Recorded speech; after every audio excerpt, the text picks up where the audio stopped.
Having liberated the hourglass and become keeper of time, my next task was to restart history. Not beholden to past events, I was free to craft a new era. It was with humility and restraint that I approached this blank canvas. After careful preparation, I began work, painting over the darkness. After eons passed, I sketched out the realms. After eons more, I brushed them in with life. Hello, welcome to the Noscript channel. I'm Professor James. I'm here with my man in YK Plays. We about to get into this Mortal Kombat. I mean, I'm not a gamer, so man, y'all gonna laugh y'all butts off because I'm about to get destroyed. But I'm gonna try to advance and survive here. We're gonna figure this out. What we got here? Where's my weapon of choice? Here you go. I got you. So this is, you've obviously seen what this is before. Man, this is like a Star Trek thing. All right, what's that kicks? So X is light punch. Light punch.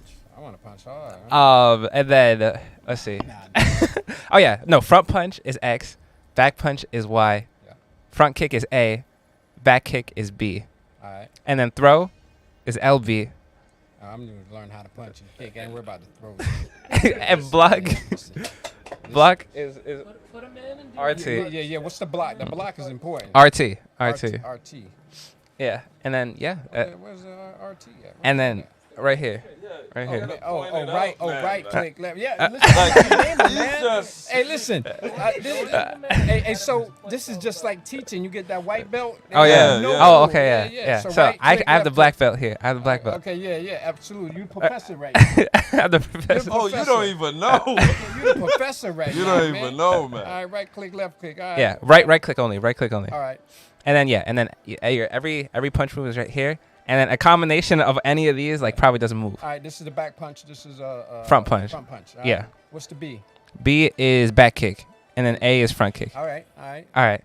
So all you gotta do is press A. Let's see here. And you're good. Now choose a character. Character.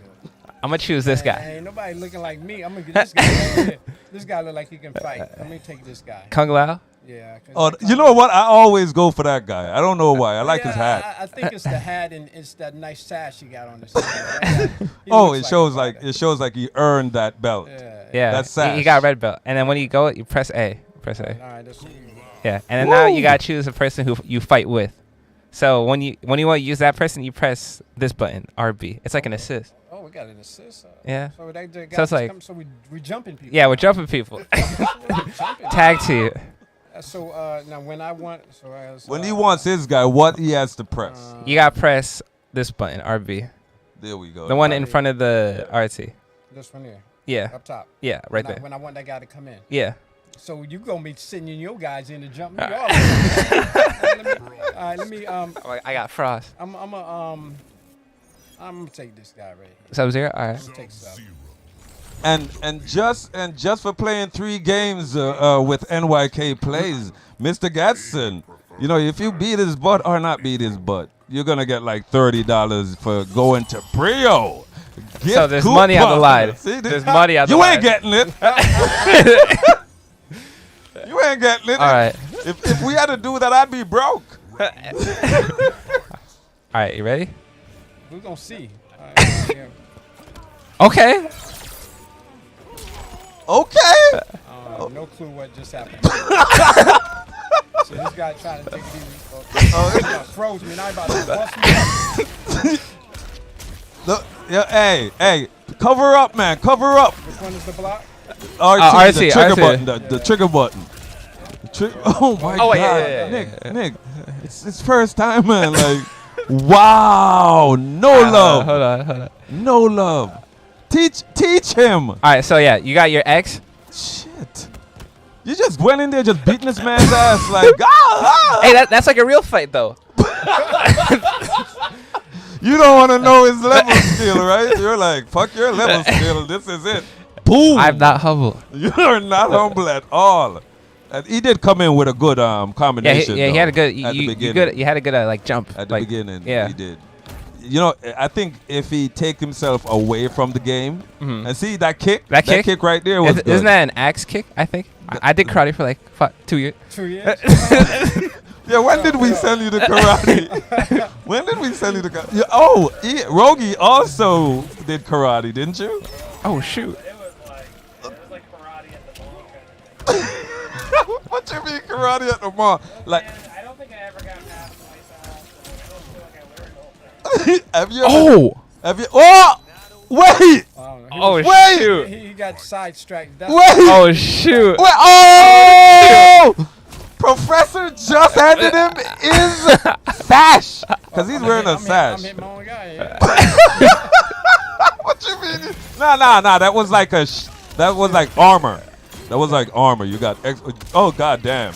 Did you just punch him like 3 times? That's cheating. You paused him in the sky and hit him like. That's 3 not times. realistic. That's not realistic. Like it is. It isn't. All right. See protection. Yeah. Okay. Well, punches. Yeah.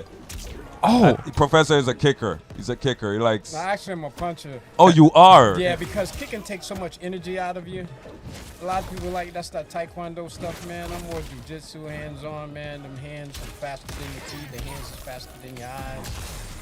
So Kicking is fancy as fly. It looks good, but actually, your punches, man. Professor, you look very comfortable, so I'm gonna keep you in that seat. When can we ask? Is this gonna distract you from this beautiful game of you getting your butt whooped? Because I'm just pushing buttons. Man. Okay. If I can make a recommendation, one of the best things when you don't know all the stuff about a game, just push as many buttons as possible as fast as possible. I'm not saying that as a joke. You will end up doing more things, and he cannot compete.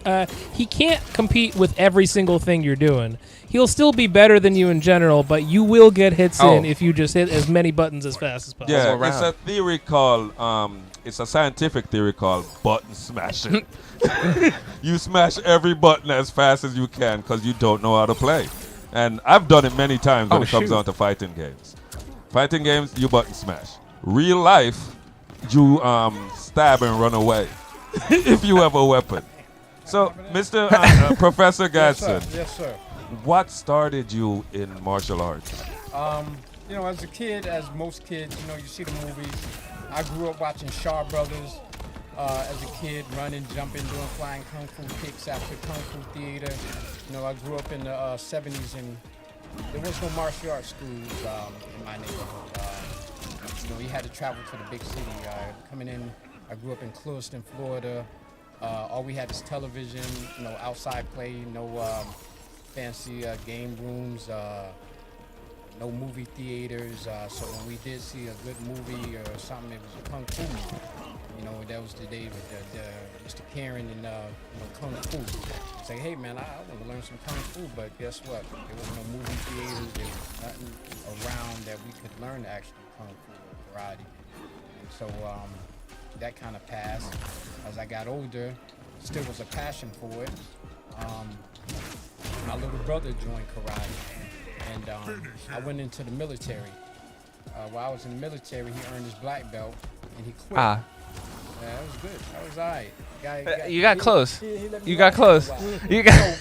So my little brother, I was bringing my son, and I said to my brother, I said, hey man, at this time, you know, he's in his 20s. I said, if you come back to martial arts, I'll start. Speak directly in the mic for me. Yeah, let me get a little closer here. Yeah. So my brother, you know, back in '96, I told him, I said, if you come back to martial arts, I'll start.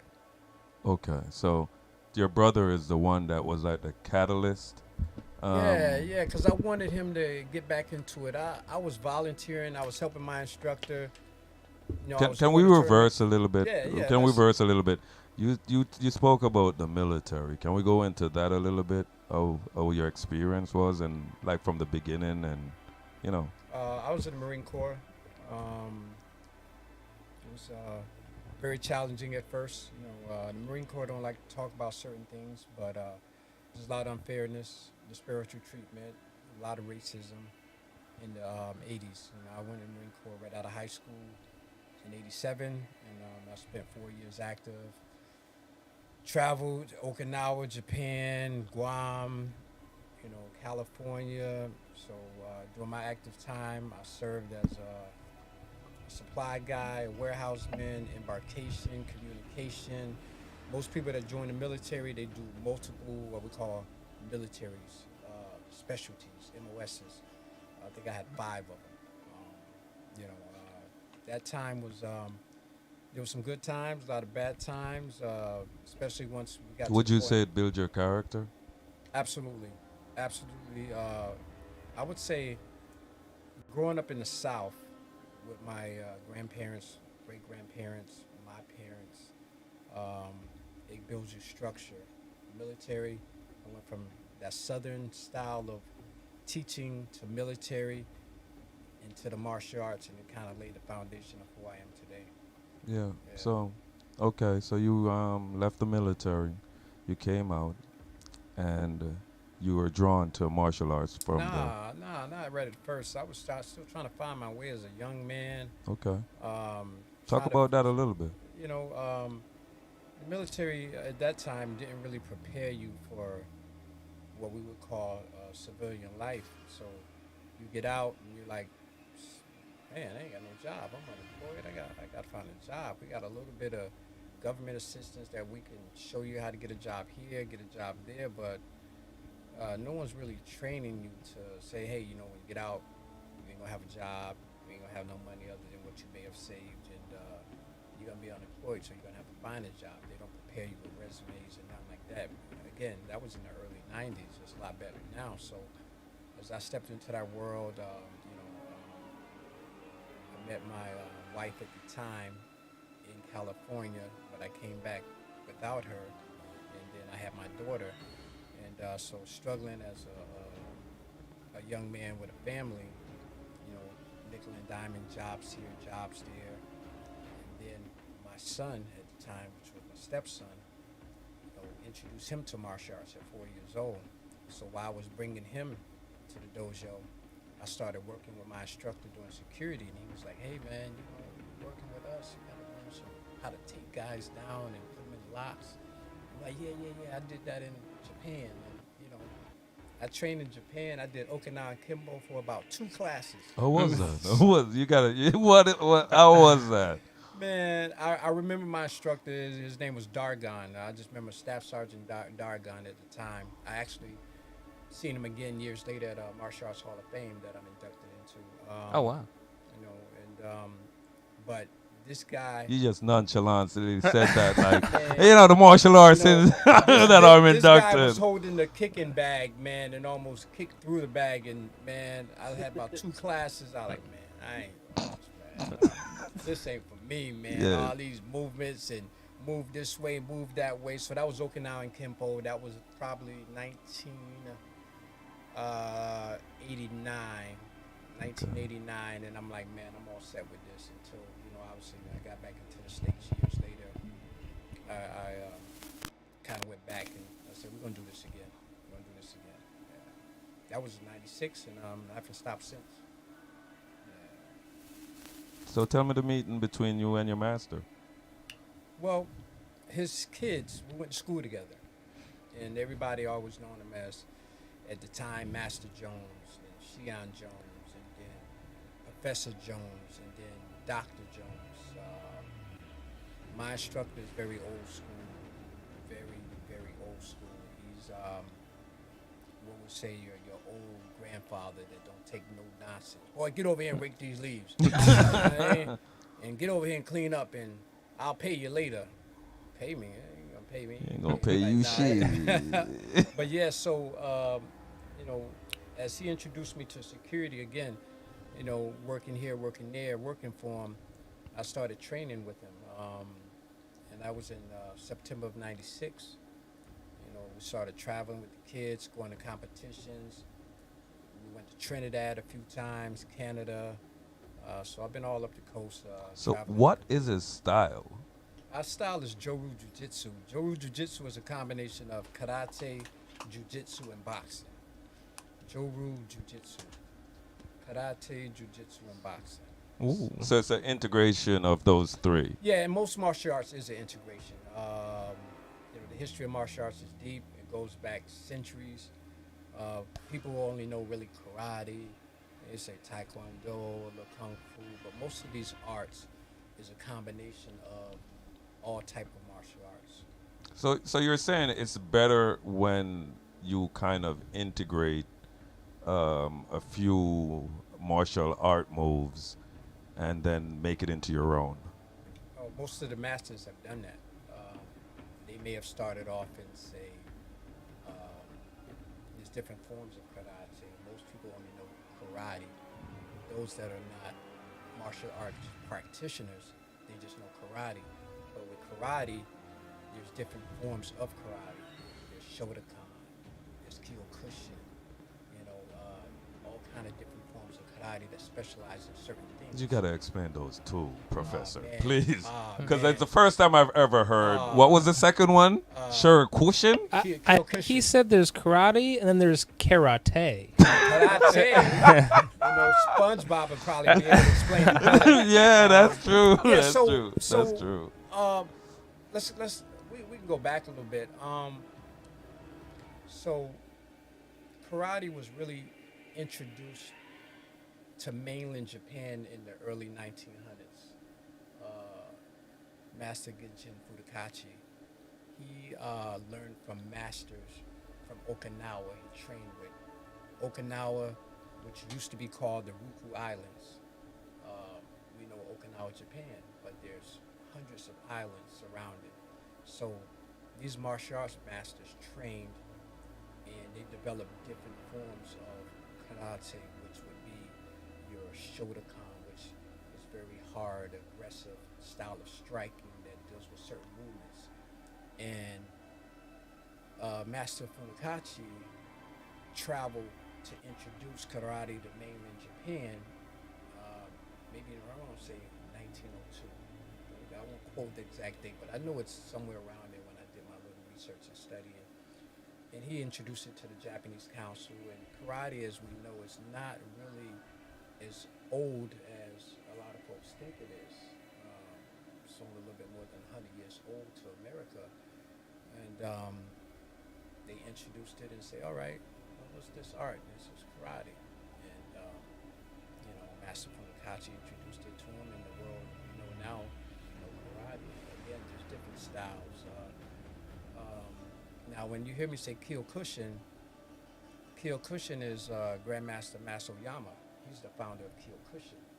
But he studied under Fudokachi and learned the art of Shotokan karate. You gotta, okay, so to me when you say Shotokan karate, is that using more like groundwork or is this hands? hands? Karate, yeah, hands, short strikes, some sweeps, joint manipulation a little bit, kicking, punching, and they all specialize in different things.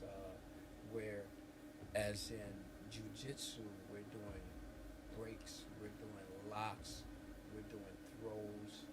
Where karate is more open hand, it's called open hand combat.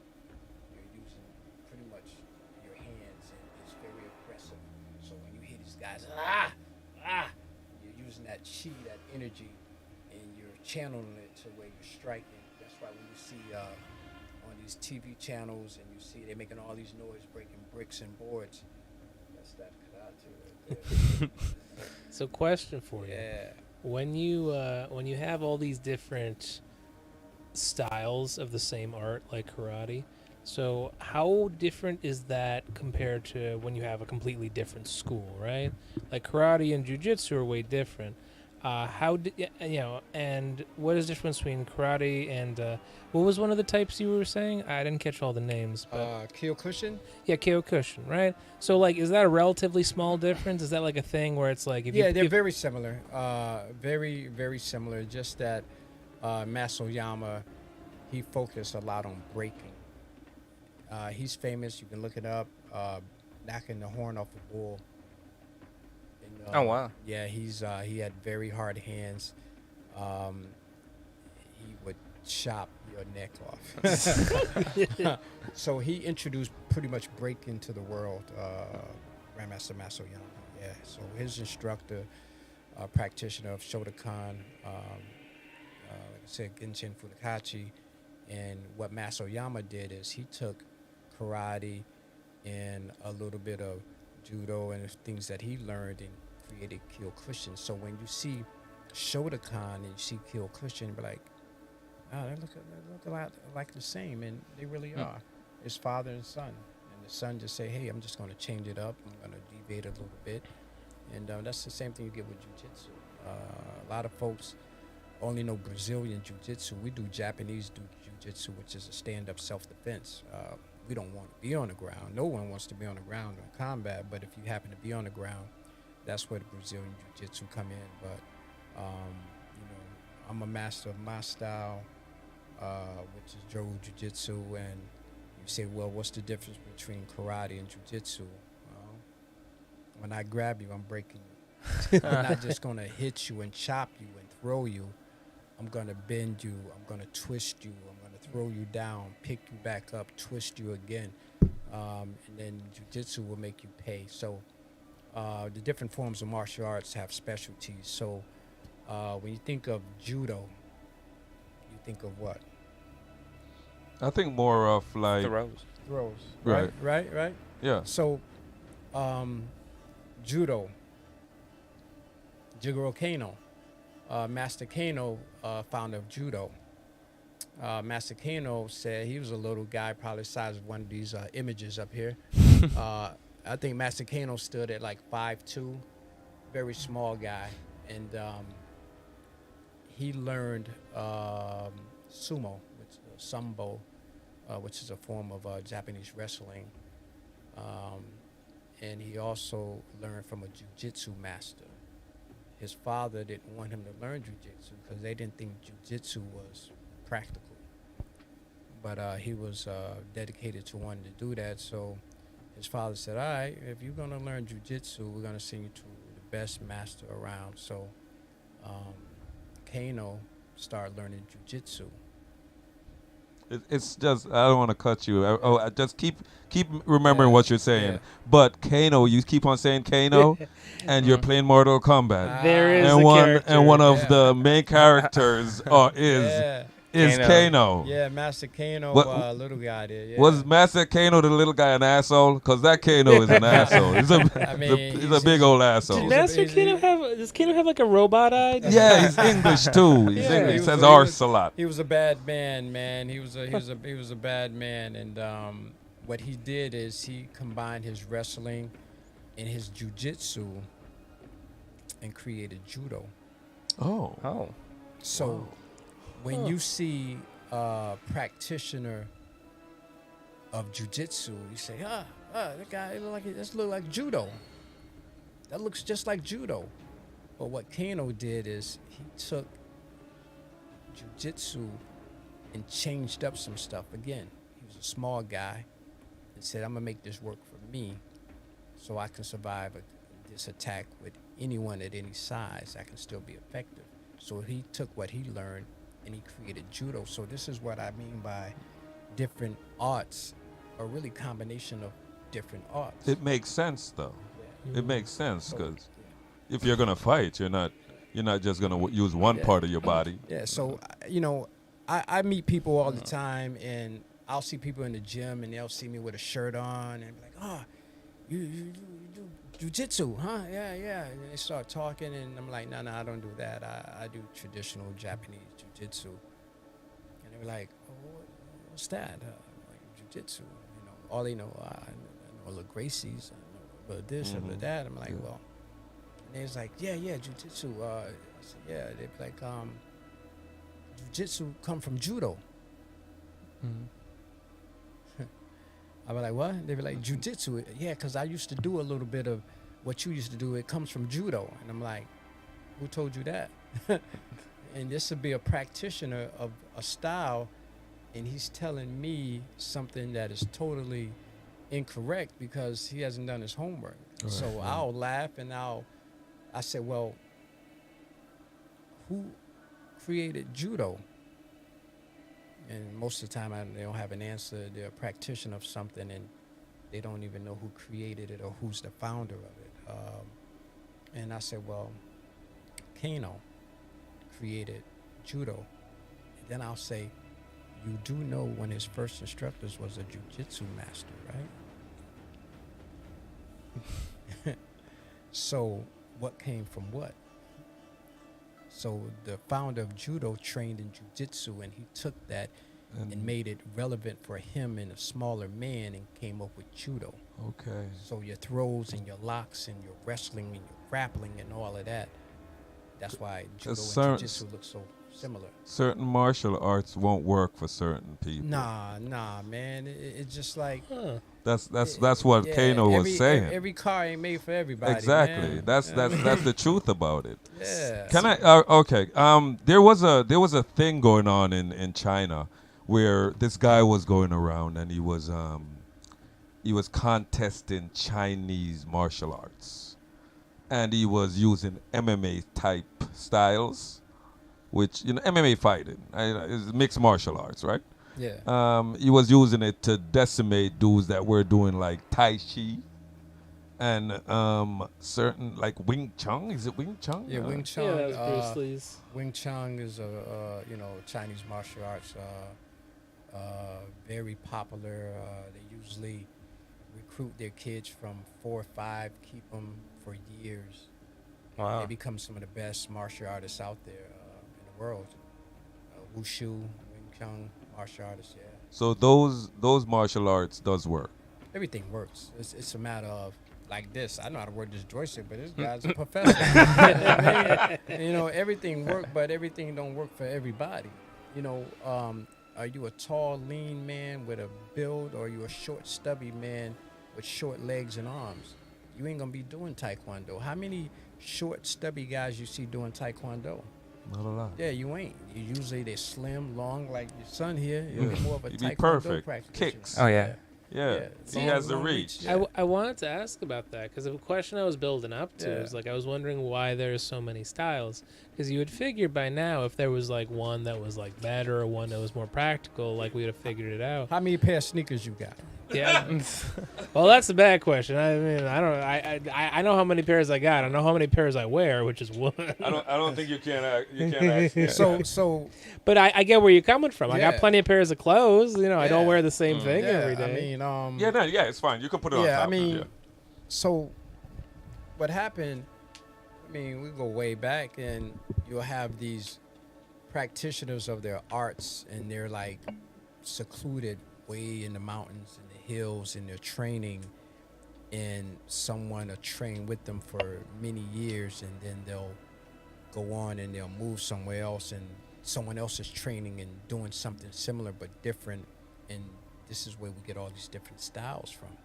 And in America, we have thousands of styles. I can create my own style. I'm at a rank where I'll get the respect and honor from my instructor and say, hey, sir, I would like to start my own style, which is called the Ru. In martial arts, we call it Ru. What's your style? What's your Ru? Oh. Ru is your style. So I can create James Ru Jiu-Jitsu, and that'd be my style. So what would that entail? Like what? Like is there? You know, he wrote it down. He's been perfecting his style. Ah, man. I'm, He's been like in my perfecting head, his I'm just trying style. to So- like. Do you have to have a certain number of moves mapped out? Is I mean, it just like a if focus you're gonna, kind of thing? you Like- have to have something that's trademarked to you. Like, for instance, maybe it's the way you grapple.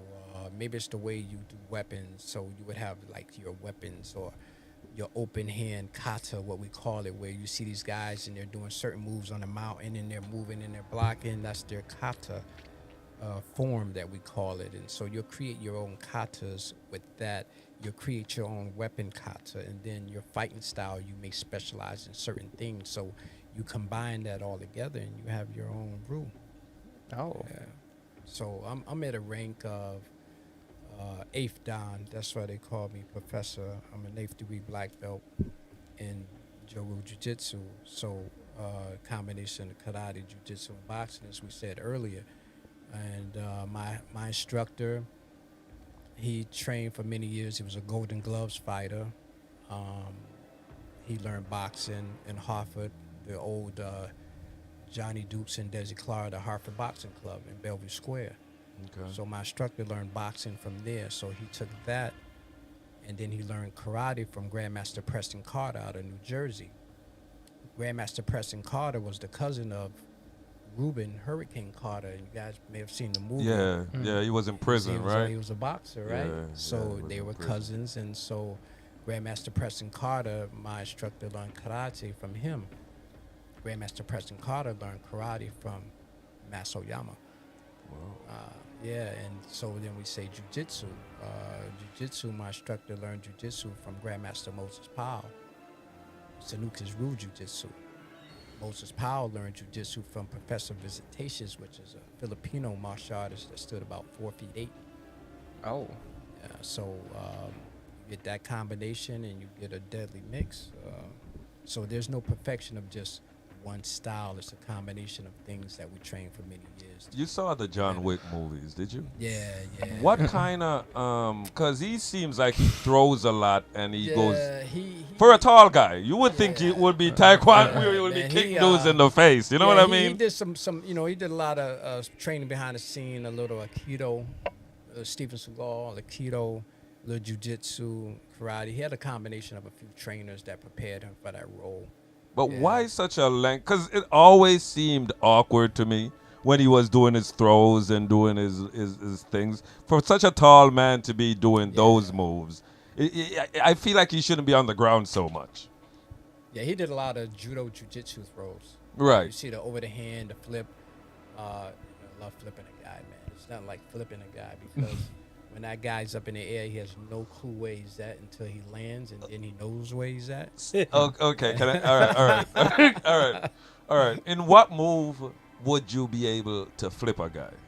Like say, okay, the fight's about to start. Yeah. All right, most fights, he starts swinging.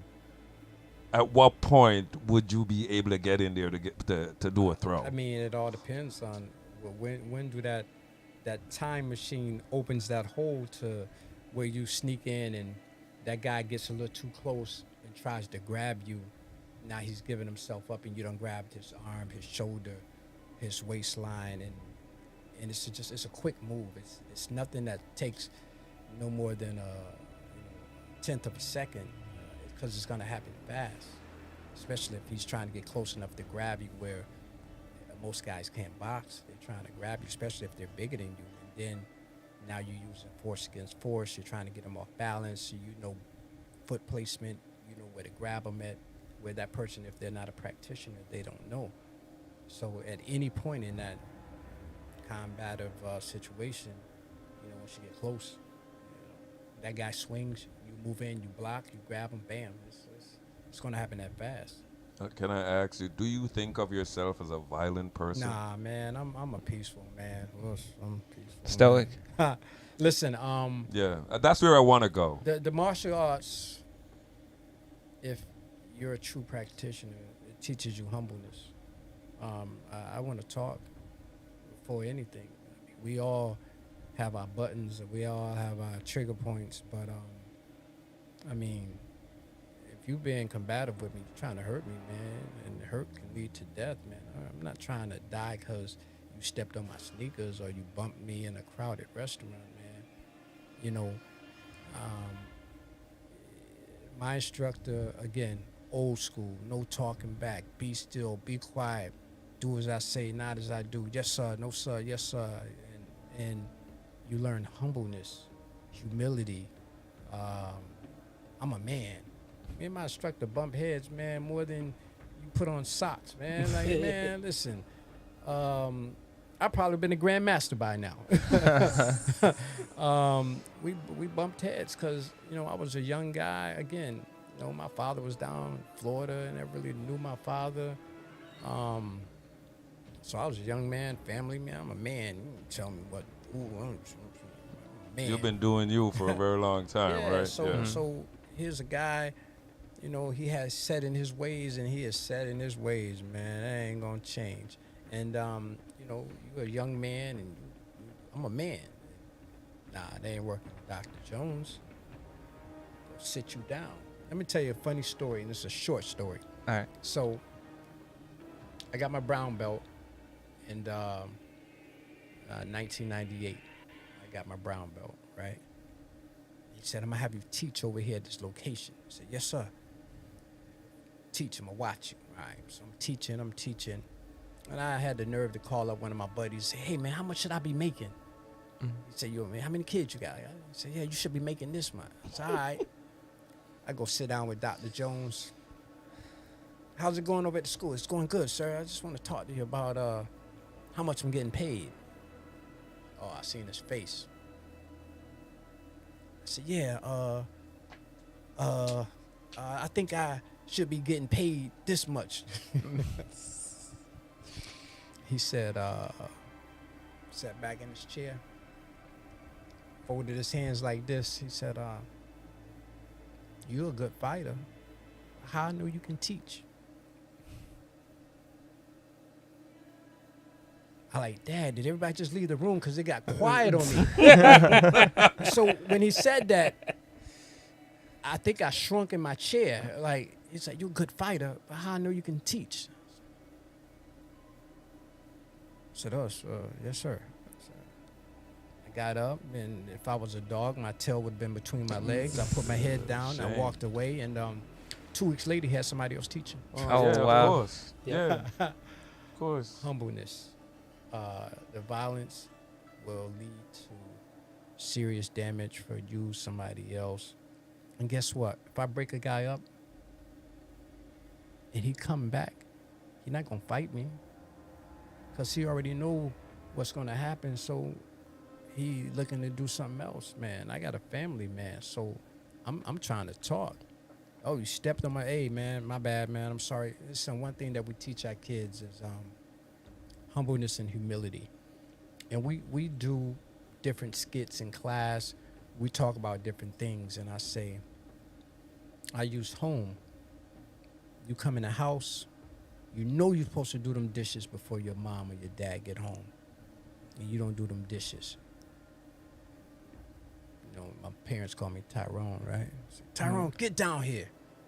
Damn, I gotta do them dishes. Oh, man. Get downstairs. I told you, how many times I told you to do these dishes? Da-da-da-da.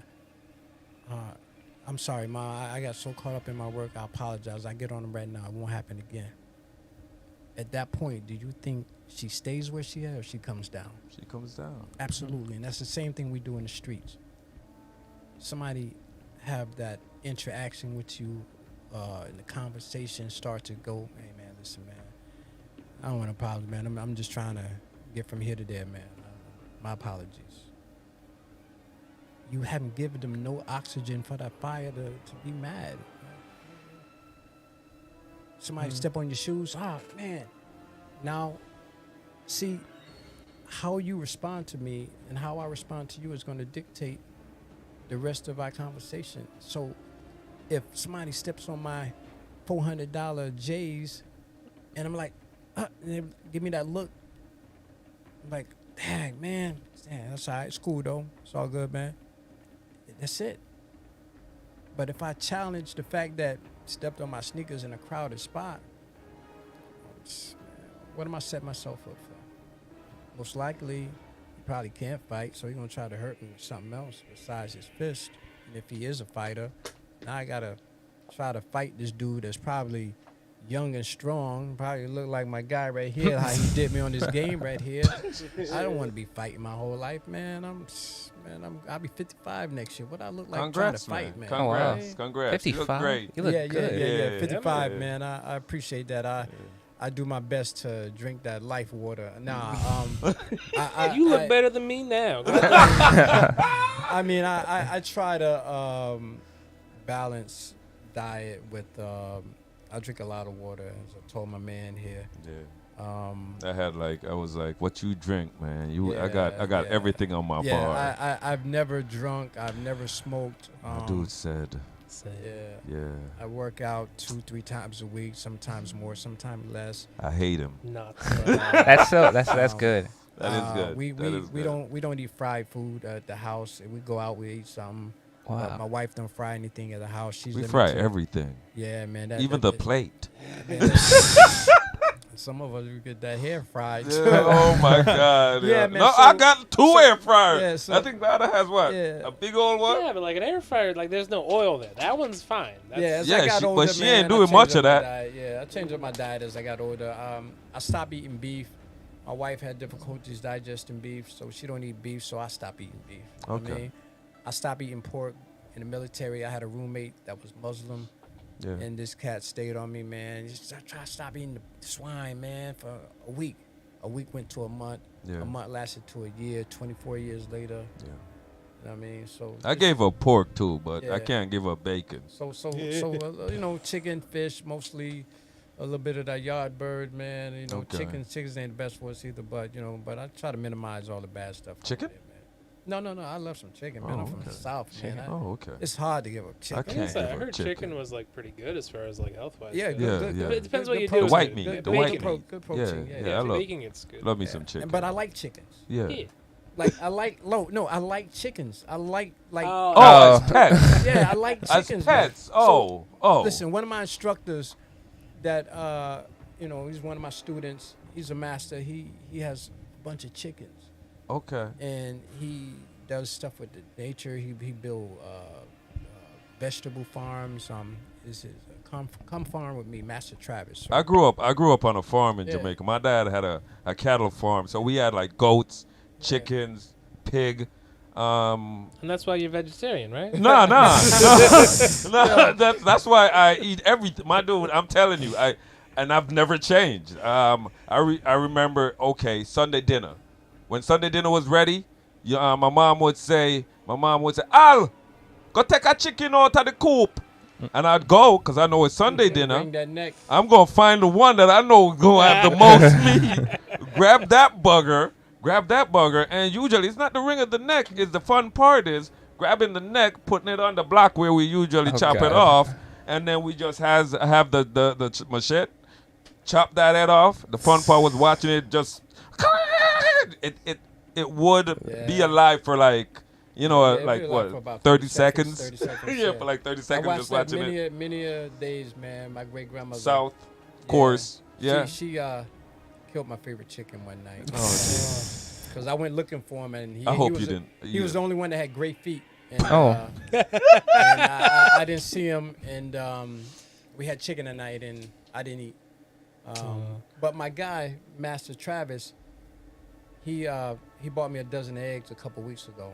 They sat in my refrigerator for like 2 weeks because I didn't want to eat the eggs, man. Because got chickens, man. Like even though I eat eggs and I eat chickens, I felt kind of bad because I felt like I knew his chickens. Yeah, I'm trying to be where you are. Yeah. And that's just the thing is that when it comes on to love of a certain creature, meaning like some people love cats a lot, some people love dogs. You're a bird man. You like chickens. But me, the way I was growing, and that's still in I just see stuff as food. And no, I just see, Wow. nah, dude. I see no love. That's why I can't own a dog. Because a dog face. Because you get hungry? No, it has nothing to do with What hunger. No, it has country nothing to are do we with in? hunger. I'm saying. Listen, I don't feel for animals. I don't feel for animals. I believe like if I heard someone got attacked by a lion, I was like, you should have never been where that lion at. Mm-hmm. If I hear someone get attacked by a shark, I said, it's the ocean. I'm not going in the ocean. What man. you doing out there? Yeah, right? I'm not doing nothing other than a cruise ship, man. I'm not doing it, man. So for me, like cows, pigs, goats,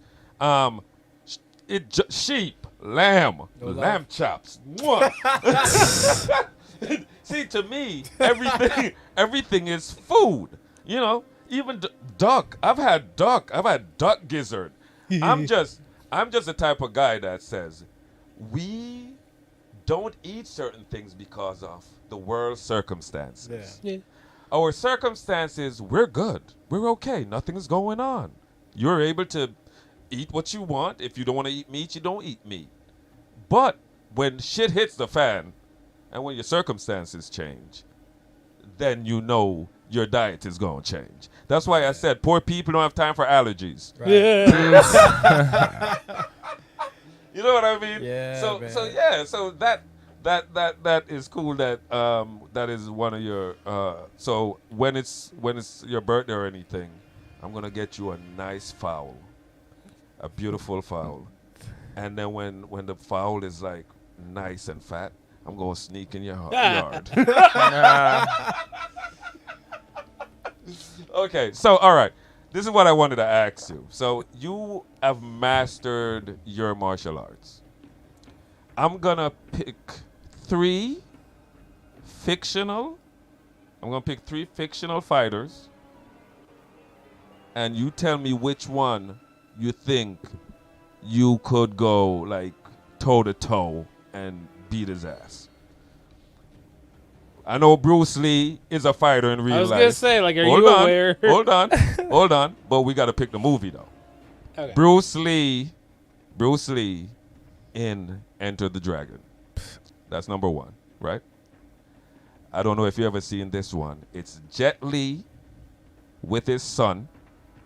They murdered his old village, right? And Jet Li comes, find out his son is still alive, and the son has to pick between the toy and the spear, and he had his knife ready. So if the son picked the toy, he would have, but the son picked the spear, and him and his son pretty much was on a journey until he defeated the Lone guy. Wolf and Cub? I don't remember the name though. Remember that one? I But wasn't a big Jet Li fan, but he's one of the greatest. Yeah. yeah, and you want to hear something special about him? There was a tsunami that went on in one of those islands, and he saved his kid Oh wow. in the tsunami. When the wave hit, this man held on to the rooftop and was able to hold on to his Wow. son. Now, when was this? This was years ago, ago. right? Right now he's sickly because he would have been in Expendables 4. Mm-hmm. That's coming out. Jesus. All right, so we have Jet Li, Jet we Li. have Bruce Lee in Enter the Dragon, and the fourth one, I wanna say Wait, there was two. no third. I mean the third one is Brandon Lee. Did you just pick a In bunch The of Crow. Lees?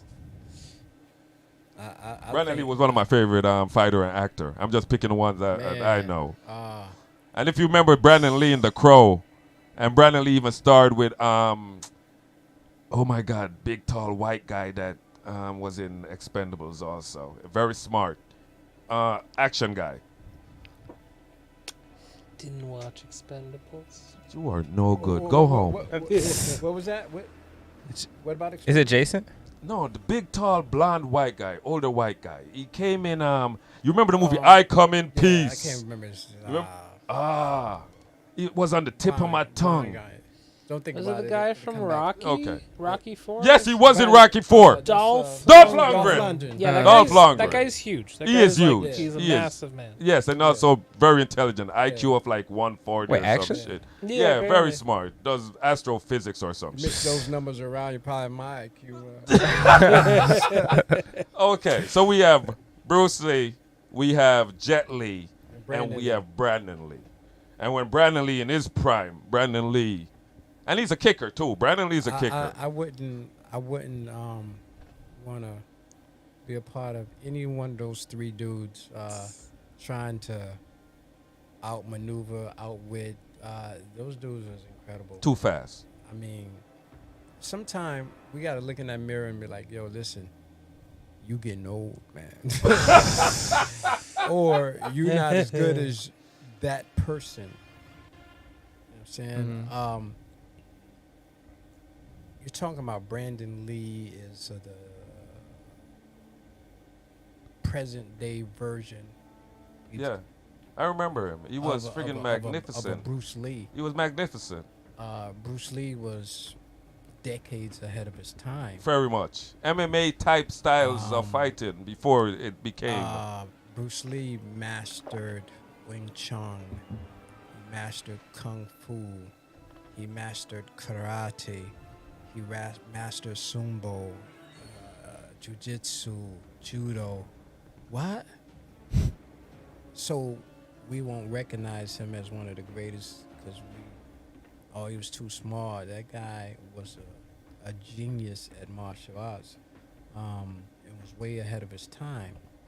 and we know him as. That's why right now when it comes to martial arts, people say Bruce Lee. That's how good he was. You don't really hear a lot of name, man. Chuck Norris was okay. You know, Taekwondo. Bolo Yang, remember Bolo Bolo Young? Yang? Yeah, Bolo Young. Bolo Young is still He's around. still alive. He's yeah, still he's alive. still alive. I Love think he Bolo just turned Young. like 75 or 6 or Yeah. something like that. But Always played a villain. Always big guy, huge guy. He looked like he was in bodybuilding. I met him. Oh. Yeah. I'm jealous. I'm jealous. Because Yeah. I grew up with the karate movies. I grew up with the martial art movies.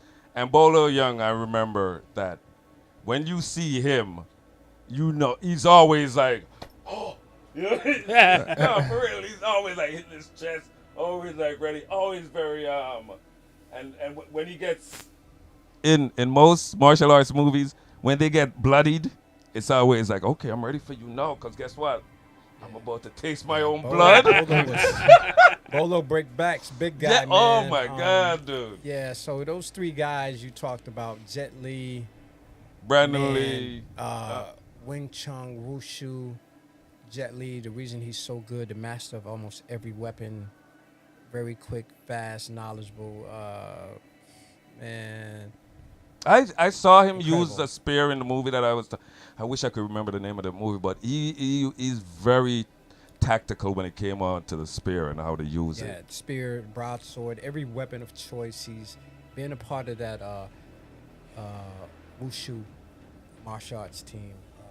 You learn almost every weapon, every kung fu weapon, and that's why you see him in different movies. He's good at everything. If you gotta pick a weapon, which weapon would you?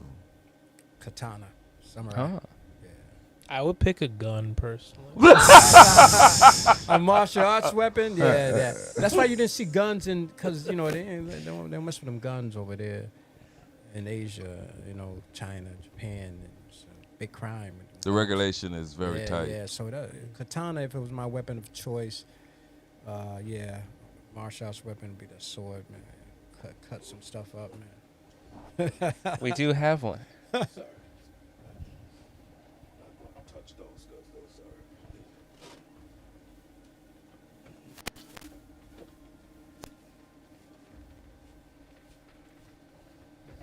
This is from, you see that poster right there?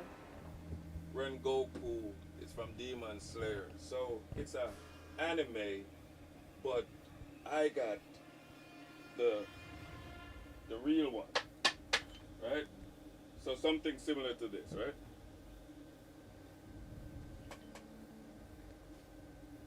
Is this treated or just No. display? No. Or? We've never used it to do Yeah. anything. Yeah, no, so. it's probably Yeah. just display. I Wait. don't know, I'm not sure if it's sharp, so be careful. Yeah, but you like something like that. I mean, you can block with it and cut with it. Yeah, these are deadly, especially for samurai. You know how to move with it. We have to come and see you in action one of these days. So we have to, be able to video you Yeah, and see you use different weapons and. Well, we use weapons, but I'm more of a hand-on-hand guy. Hand to hand. Yeah, That'd be man. cool to see. Like we definitely invite you guys down and come and watch me do some jiu-jitsu. Yeah, watch his Wait, face. wait, watch wait, his wait. face. Yeah. What's it called? I actually wanted to ask you something. So like, back in the Wuxi Academy in my day,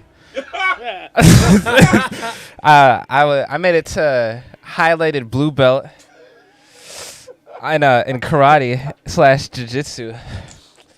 So I was saying, like, if we come down, we could 1v1. Wait, 1v hospital? Is that what you just said? You just said So 1v you want hospital. to come down and do what? You want to do a 1v hospital? I want to learn some, like, get a refresher. You have Listen, no time for anything. I can show you many things in a short period of time, but it's how much will you retain? Like, how big is your sponge? It's So, small right now, but once there's water in it, it fills. Right. So, like I tell my students, right now, your sponge is small, so I'm going to give you just enough to retain what I'm teaching you. Because if I give you too much, then you're going to lose it all. Yeah. So you have to keep coming to class, and the more you come to class, the bigger your sponge get. Mm-hmm. but I love teaching. That's why I teach. Yeah. It's not a financial thing, because I can work and make a lot more money at the times that I'm teaching, but it's the lives that I'm saving. It's the respect that I'm instilling to kids, the discipline, and hoping that they'll take the teachings and make themselves better as they grow through childhood. I recently lost a former ex-student. Oh. I think it was Friday night. Sorry to hear that, He man. got murdered in Hartford. Oh wow. And I seen him 2 weeks ago. Mm. He was incarcerated for a little while. And I said, hey, man, come back down. Because his parents is not around. I think his father's living, out of the state. And I said, well, where's everybody? He said, it's just me. So come see me. Mm. Because so many young men, he was 29, they don't have that father figure. Again, like I said, when I met my instructor, I've always known him because I went to school with his kids, but he was more of a father figure. Like I said, I was a man doing my thing, but he was my superior. As an older man, that would have been like, my father. And that was needed for me because I was a hothead. Mm. I think if I didn't start training with my instructor, I would have gotten in a lot of trouble somewhere. And you would think that learning how to hurt people would make you more violent, but it didn't. Nah. Again, the teachings humbled me. Right now I'm a promoter on a martial arts circuit. Ippon. I'm a promoter, and we have my martial arts tournament coming up. So where you see the game of death and the combat is. Please name out the date. Say everything. Man, we got flyers here. I got a Okay. flyer. Want me to put out a flyer? Oh yeah. Let me get this.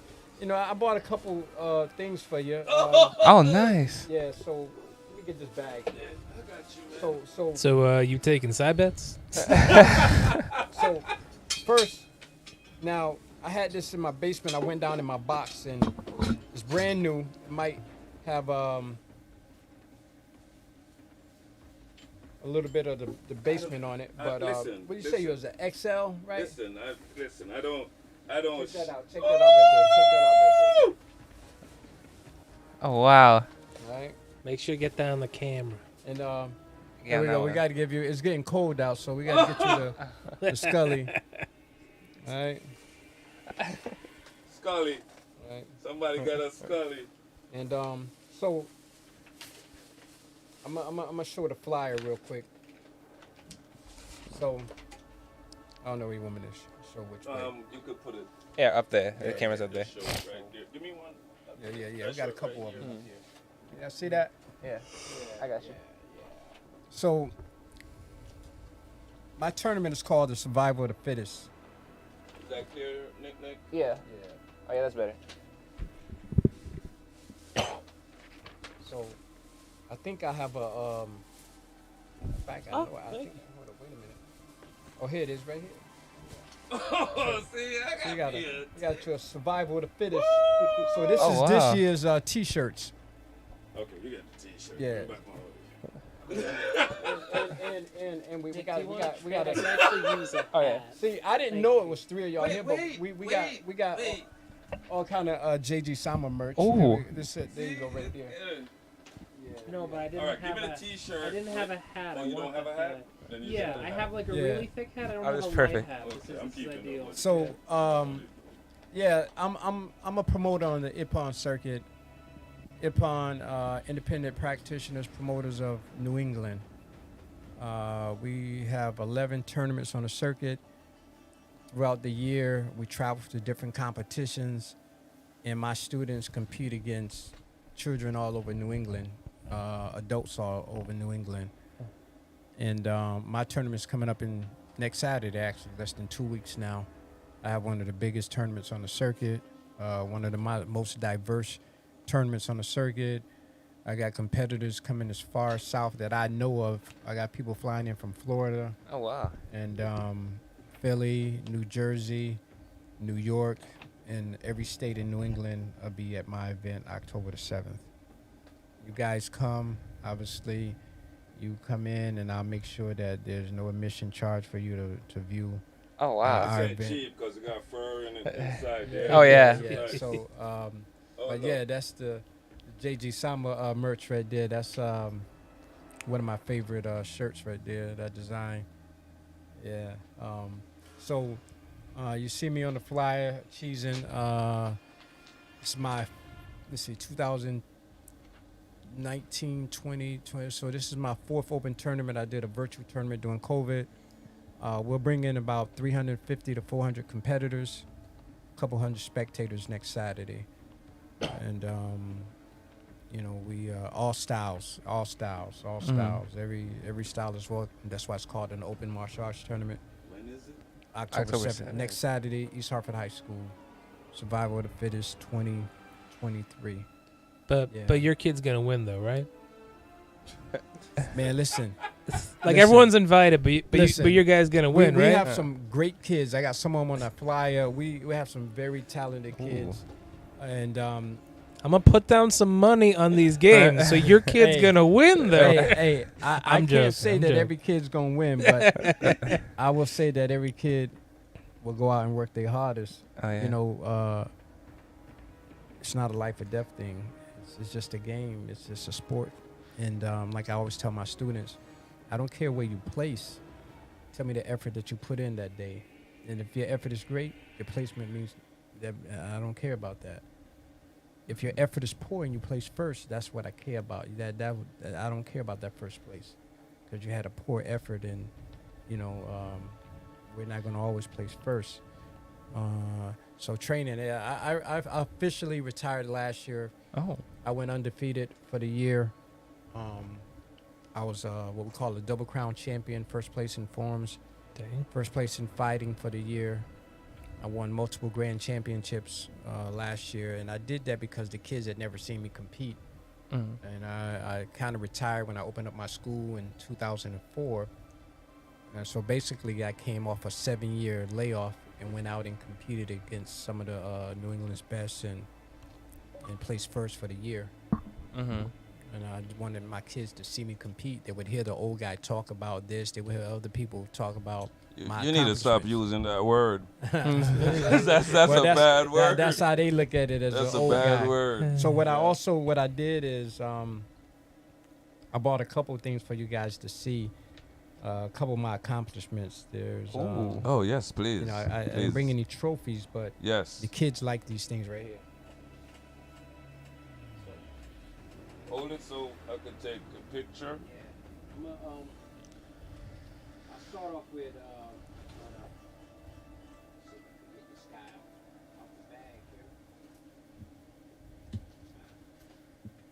we'll start with this guy right here. Turn to me. Ooh. Let me take a Yeah. picture. Hold on. So this was I want to say 2000, 2001. What was their year on this? Nah, maybe 2000, 2001. How many guys you had to fight? Probably 5. Okay. How? Probably 5. So what this is this is a forms belt. So I competed against multiple opponents for a kata, and I ended up winning my division. Once you win your division, then you compete against the black belts at every age group. So is it you doing your style? Yes. Okay. Yes. So is Yes. how perfect your form is? Yes. Perfect how you're throwing your punches. So it's all about the kata. The kata. Is the form that you show. Yes. You get what I'm saying? Have you ever seen a performance of a kata, Rogi? NYK plays? No, I haven't. Okay. Could you go to his website, to his YouTube channel, Jay? And yes, he has a YouTube channel which display is the Vermont. Yeah, we have a couple kids on there doing some different katas. Yes. Right here? Yes. That's Sensei Grace right there. Yeah. You could- you is this could a go- kata? Yes, you Yes. could go ahead and play that. He's introducing himself. This was during COVID time. Oh wait. Hang on. Okay, let me just get out of that. Yeah. That music sounded kind of good right there. It was going with it. I was It gonna was say, good. was It that was part going of with the it. I video? thought Yeah. that was part of it. When you said get out of it, I was like, get out of it. That's the music for the video.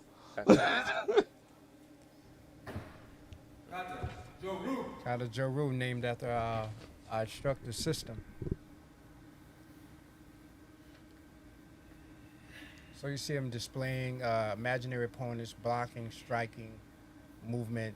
So judges are looking at your stance, your power, your transition from one move to the next, grabbing the guy, throwing him down, Right. wrist takedowns, on guard, opponent on the right. So as much as it looks like a dance, it's also showing you Right. how you kicking somebody's So, butt. Yes.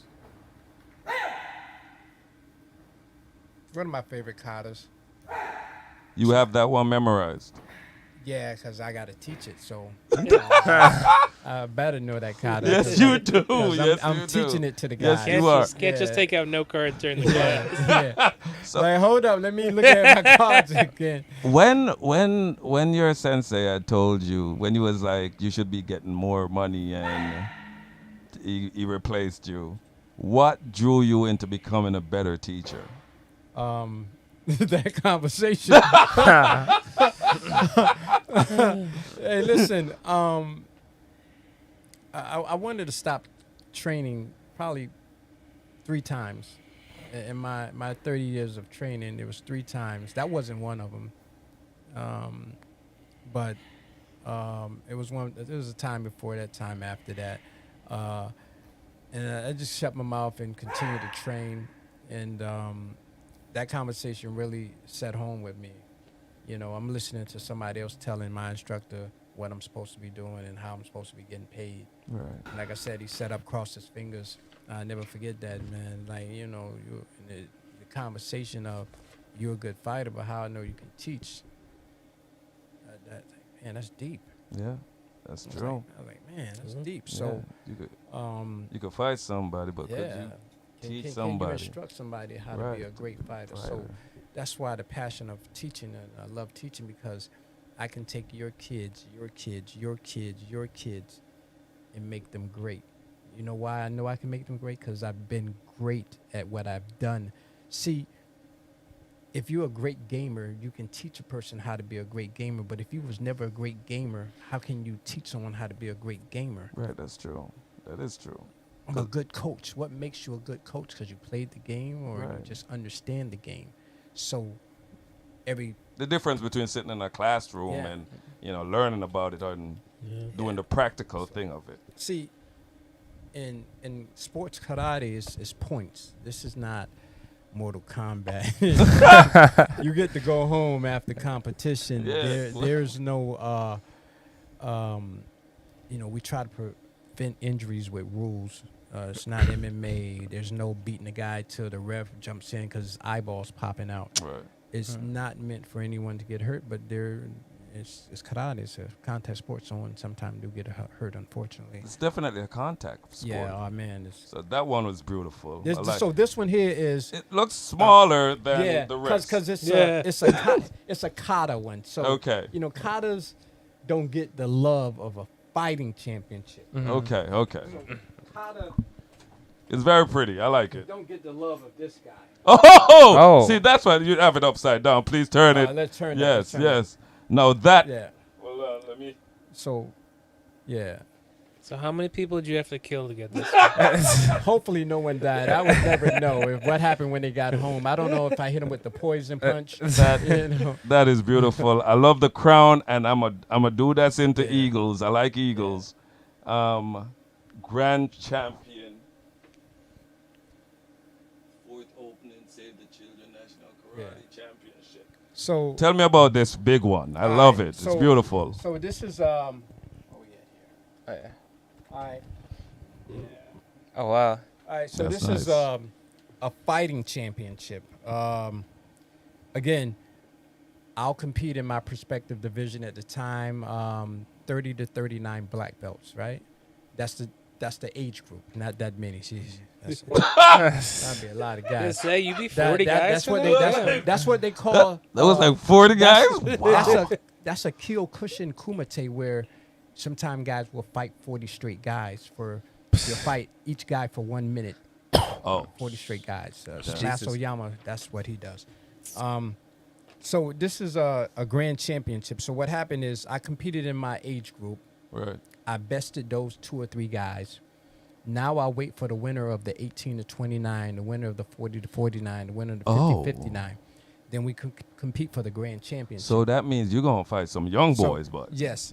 So I'm fighting some young guys, and at the time I'm in that that middle age group, and I end up fighting a guy from Trinidad.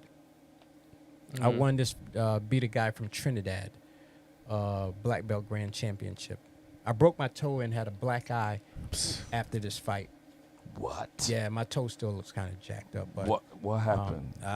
he punched me in the eye. No. With the toe situation. I just movement. You're adrenaline. You're moving. You're trying to get out the way. Was it after the fight was done? That's or? when I noticed my toe looked funny. Yeah. So adrenaline was pumping so much you didn't. You was Yeah. fighting with a broken toe. Yeah, man. Still came out on top. Wow. Tough competition. I had a black eye for about a week. A proud black eye. Yes, I mean, because I yes. just won a world championship. Yeah. I'd never take the belt off. I just won a world championship. So you say, well, what makes it a world championship? Because the competitors that came Right. was Was all over the all world. over the world. And it's not respected enough. The accomplishments that some martial artists get, and it's just sports karate. That stuff don't work. Well, you come down to the dojo, and we can see how well it works. Yes, exactly. It's I would point never sparring. say that. It's controlled sparring. Yeah. So practitioners of Jiu-Jitsu and MMA, which is a mixed martial arts combined, because most MMA fighters have a home discipline, whether it was Judo, karate, Tai Chi, whatever the case may be, and then they learned other stuff, and that's why it's called mixed martial arts. So all martial arts are pretty much mixed. Right. Yes. They see sports karate, which is a controlled environment, and it's not respected enough. But there's some great champions out there, and as my tournament, yeah. I think I will have some big time champions coming to my I've event. watched some of the videos on Yeah. your Instagram, and I'm telling you, those moves, those punches, you could see the force, you could see the power, and believe me, I will not mess with anybody that does. Even Tai Chi. If you tell me you do Tai Chi, I'm not messing with nobody. In Tai Chi, that meditated martial arts, It's mostly for meditation. I've talked to practitioners that have done everything, and they're like, Tai Chi is the best thing they ever did. Oh. Because it homes and concentrate on all your movements, where you're really getting to the foundation of what you've done at the other arts. Tai Okay. Chi kind of slows everything down, where you're really understanding your blocks and your concept of the and helps movements with that your you make. breathing Yeah. and So I I've could talked to see. masters that did Jiu-Jitsu. They say, man, Tai Chi is the best thing I ever did. Yeah, but see, that's just the thing.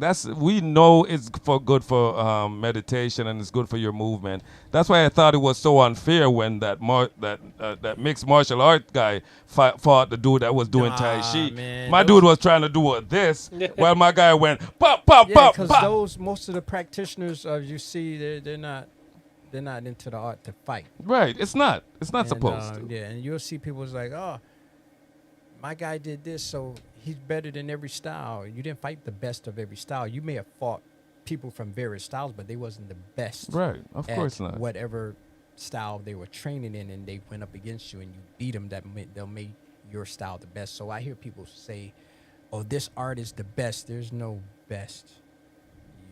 Anybody can be good at something, and the person that's great at what they do, you're most likely not going to face them because they're probably halfway across the world or whatever. Right, they're not gonna. You're not gonna be able We're to. all good at something, but Right. to be fighting someone that's probably one of the best, is rare that you'll run against someone that's the best. You'll go against some great guys.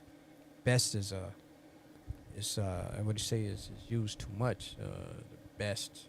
You know, I think yeah. the funniest thing is that it's always the people who have like no martial arts experience. It always talks. In fact, Yeah, It always they're talks. always like, Dude, "Oh, it always MMA, talks. MMA is way better." Always Like, talks. you should Yeah. have seen this guy. It's like, yeah, how well can you fight? Yeah. I had a guy he said that And the conversation went like this. He said Brazilian Jiu-Jitsu was the best. And I said, what makes you think that? He said, because that guy beat karate guy to do. I said, but he didn't fight the best of those styles. Yeah. And this is a conversation we had. And then I said, do you train? His answer was no. So how do you know? Now, if you train in a certain style, by all right, you say your style is the best. You're Right. supposed to believe that. Yeah. You know, but if you've never trained, please, man, come on, man. That's Yeah. so true. I don't understand how, but it's all about the fact that when I watch something and I'm really into it, in my mind I'm like, oh yeah, I could definitely That's do a that nice, shit. I like that sweatshirt on you. I love it too, man. So- I'm so comfortable. So look at the branding on the front. See that Jgsoma 96? right. Because that's the year that I started doing my thing. That's when I really, That's when you said 96. I'm gonna go all in. yeah, And this is your school. yes. Explain that to me. So, I had instructors like, oh, man, when you gonna open school? When you gonna open school? I'm not ready yet. I don't have the time yet. It's like early 2000. Oh, excuse me. Early 2000. So I said, well, when I have the time, I had one of my training dojo partners, Shion Patrick. He introduced me to Aristide Hill. He was a Y director in East Hartford. Right. And I went over, and they had no programs over there. And they said, hey, man, martial arts would be a great program to have right here. So I said, all right, what's your availability? I said, I'm going to go opposite days with my instructor, train on Tuesdays and Thursdays. I'll do Mondays and Wednesdays so I can still train with my instructor. So I talked to my instructor. He gave me the green light. And I started teaching at East Hartford in 2004. So the 96 is significant because that's when my journey really began. So me and my wife always start saying, you didn't start school till 2004. So how you got 96? I said, because that's when it all began. That's when Jgsoma really began, when I started training. Not when I actually opened the doors to the dojo. 96 is when it really began, my See, training. That's why I said, man, it's the day you were conceived is your Yeah. birthday. Because this is the day when you were conceived, my Yeah, man. This is the yeah. day when you took on martial arts as your lifestyle. Because it is. You are, and I always say this, I love when someone that learns how to defend themselves. And it's a very, very great art to be able to train not only your mind but your body to be able to fight someone, because it's not easy. It takes so much discipline for you to be a great fighter. It's ironic to say that because everybody has something in the tank, right? Everybody can protect themselves at some level. So all we're doing is instilling the discipline of certain moves, when to apply certain moves, train your body to withstand certain strikes. Right. In the martial arts, we're conditioning you for and preparing you for what may become, which is a combative situation and someone attacking you a certain way. So we all have a natural ability to defend ourselves, but I'm going to show you something that you wouldn't be thinking about. This is what makes the teaching in the philosophies of the teaching. And you'll start seeing on my Instagram where I'll post videos of me and I'll say philosophies of the professor, because how I think is based on what I've been through over the years, whether it's been military training, home training from down south from my grandparents, or my actual martial arts training from my instructor, or the training I've received going to different seminars of other instructors. And I'll take a little bit of what you have, what he have, and what he have, and I'll make it work for myself. And that's when we It's get not- philosophy. It's not plagiarizing when you take that move and that move and Man. Nah, see, because every move you see in martial arts has been done before. You can't patent a karate strike. you can't patent it, right? That's what I'm I saying. mean, yo, that's my punch. No. Nah, man, you can't. Now, different instructors with their rule, their style, they have certain kata Right. that they create. Like my instructor, Kata Joru, that's his. No one does that's his kata. So because this Noscript is we talk about fictional things Yeah. and how it affects our real life, and when it comes on to fighting, one of the great fictional fighters is Batman, right? When it comes on to hand-to-hand combat, and he went around the world and he would go to different masters. Say you're one of the masters that he came to. How long would it take him for him to perfect your martial arts? Never perfected. How long will it take him to be good? To get where you are. How To get where you are. 30 years. Oh. That's how long it's been for me. Now, so we train students. They become junior instructors. They become instructors 5-6 years, but still brand new, because you haven't had the experience. Yeah, I've taught you some things, but it's going to take a while for you to get to my level of experience. I fought some of my own students in competitions because of we end up meeting up. We bowed out. I bowed out. I've had my students bow out. I want them to win, so I'll bow out. My instructor tell me not to bow out because I'm the senior guy. Tell him to bow out. Unfortunately, in earlier round of a competition, I've had to fight some of my students, and they don't do well because I know everything about that student. They said, "Oh, hey man, I'm gonna try to fight your father." Because your father knows everything about you. I taught him everything. So I get the question, you think you can beat your instructor? I said, I don't never think about beating my instructor. That's it's like fighting your father. The instructor knows everything about you. So my student gets in the ring. I know everything. I know every flaw he has. So it's a win-win situation for me. It's a lose-lose situation for me. Even if I win, I lose. I just beat my student. Right. If I lose, I still lose. So you're saying Batman couldn't come and just spend Batman- 2 years? Batman. Bruce Wayne couldn't come and spend 2 years if with Bruce Wayne you. spent 2 years, he trained every day. Yeah. He will have the knowledge of the art, but Yes. not the experience of the art. Right. He'll definitely have the knowledge. I So- can teach him how to So survive. if you dressed up like a villain, went to Gotham trying to do something, Bruce Wayne is coming at you I'm with. taking that bat belt. I'm taking it. Listen, I'm taking that bat belt, man. You take You that taking belt- his You belt? take that belt off of all them gadgets. All he got. I is know his you still hand-to-hand got skills. some more belts. Ah, man. So we gonna continue with All right, these so- belts so- because they're so nice. This one here is. This means a lot to me. It's a little smaller, but I'm gonna. You're gonna have to zoom in on this. There's some faces on there, and there's a face. I've said the name before. Let me see if you recognize the name.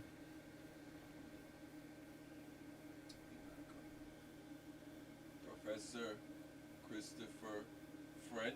You recognize that name? No. French. The person you recognize? Dr.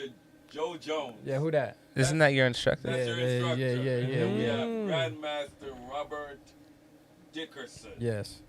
So we see your instructor right on there. And then the other side says what? It says World Karate Union Hall of Fame, WKUHOF, June 14, 2015. So, this was probably, Oh yeah. like I said, one of my greatest martial arts wins. I was inducted.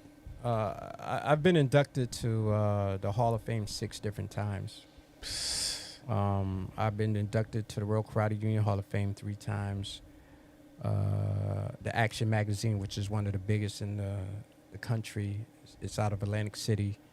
Every January, February, Action Magazine. That's where I met Bolo Young and pretty much every face in martial arts. Cynthia Rockwood.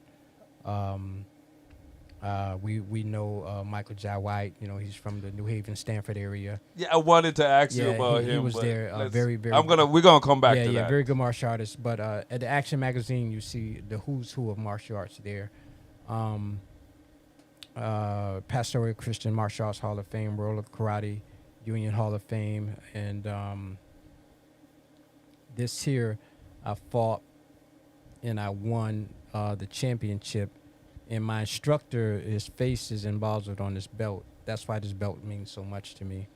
When we left to go to this, he told us that his face would be on the belts, and he wanted one of us to bring it back. And I felt that I had the best chance to bring it back, and I bought it back. So this And it's this, a beautiful belt. yeah, this I love belt, it. It's first time it left my house in probably a couple of years. Oh, wow. Oh wow. Yeah, so I have it just on display. I am in my honored. house. We Yeah. are honored. So as you see, it looks Jesus. pretty much brand new. We are honored. It Yeah. is, yeah. Wow, that is a beautiful So belt.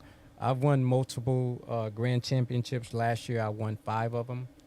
You see some pictures on Instagram, and I did that again just for the kids, and I officially said it's all about you guys now. Yeah.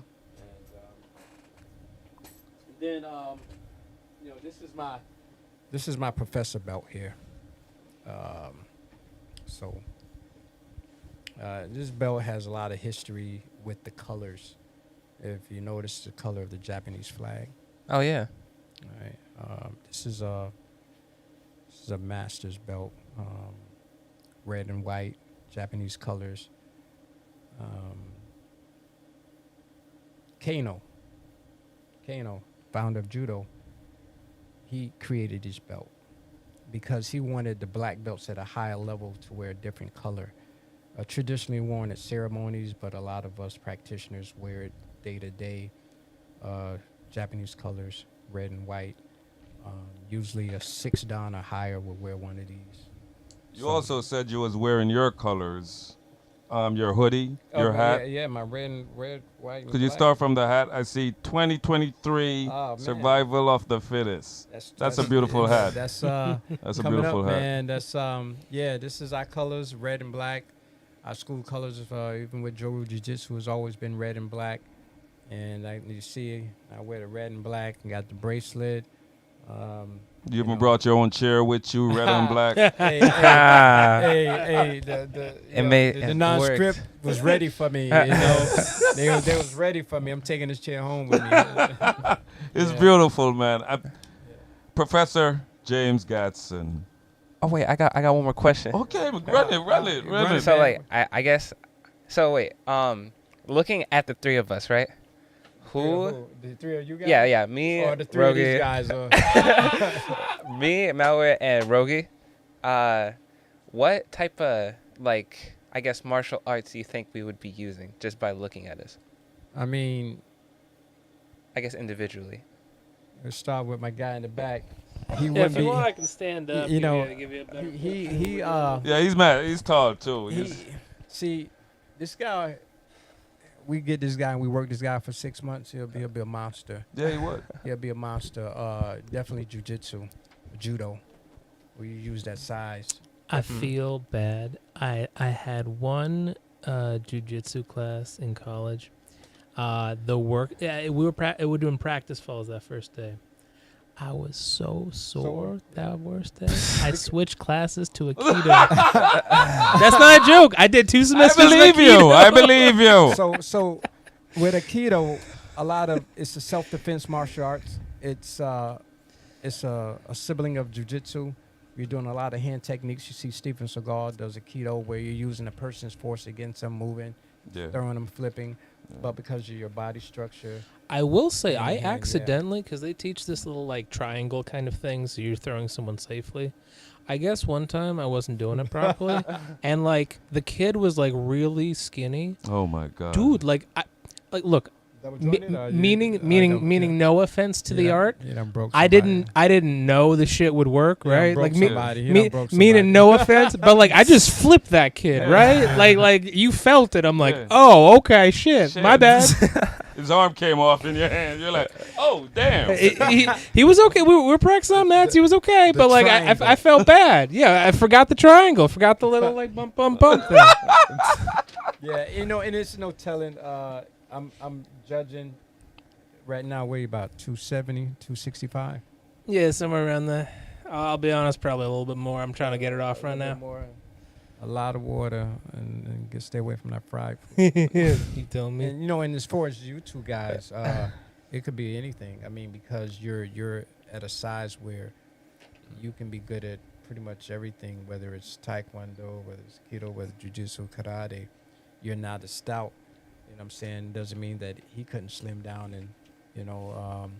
and He's like, done it before. Yeah, He used, I- he used to do fitness challenges. Yeah, Fit Club contest. Yeah. I got it down to mathematical science. I was dropping weight because they do like a 2-month contest, and I would just do 2 hours every day. The classes they gave me, eat exactly. We're talking grilled chicken, avocado, like exactly the same food every single day.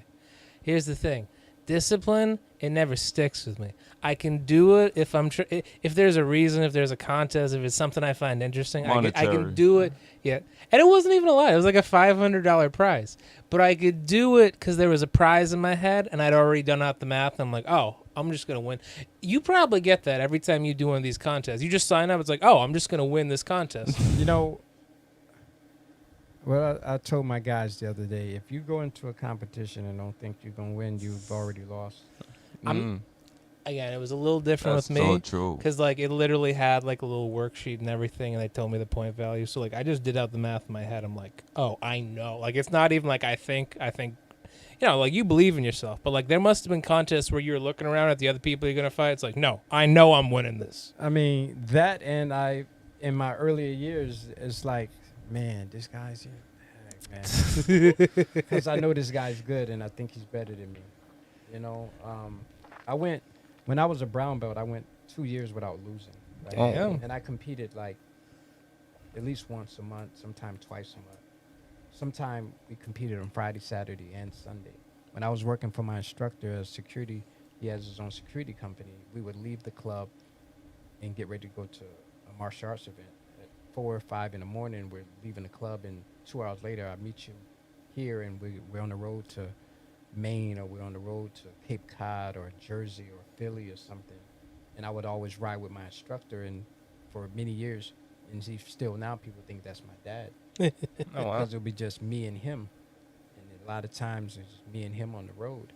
And I've been at competitions where I know a guy's good, and I'm like, man, it's going to be tough today. And I've already threw myself out the competition mentally. When I was a brown belt, and I got promoted to black belt. And again, I hadn't lost for 2 years, so you couldn't tell me anything. My first tournament was the Ocean State Grand Nationals in 2000. It's in Providence, Rhode Island. Chuck Norris was there. A lot of famous people was there. I don't really remember at that time who's who, but I definitely remember Chuck Norris. Yeah, he's a big name. So, Man. He goes to those things. Yeah, so now and then. I went in, and I hadn't lost in 2 years, and I didn't win that day. I got smoked. I got smoked, and What happened? the big names. Nervous. Starstruck, first black belt competition. Not only was my first, but it's like me coming in trying to game this guy.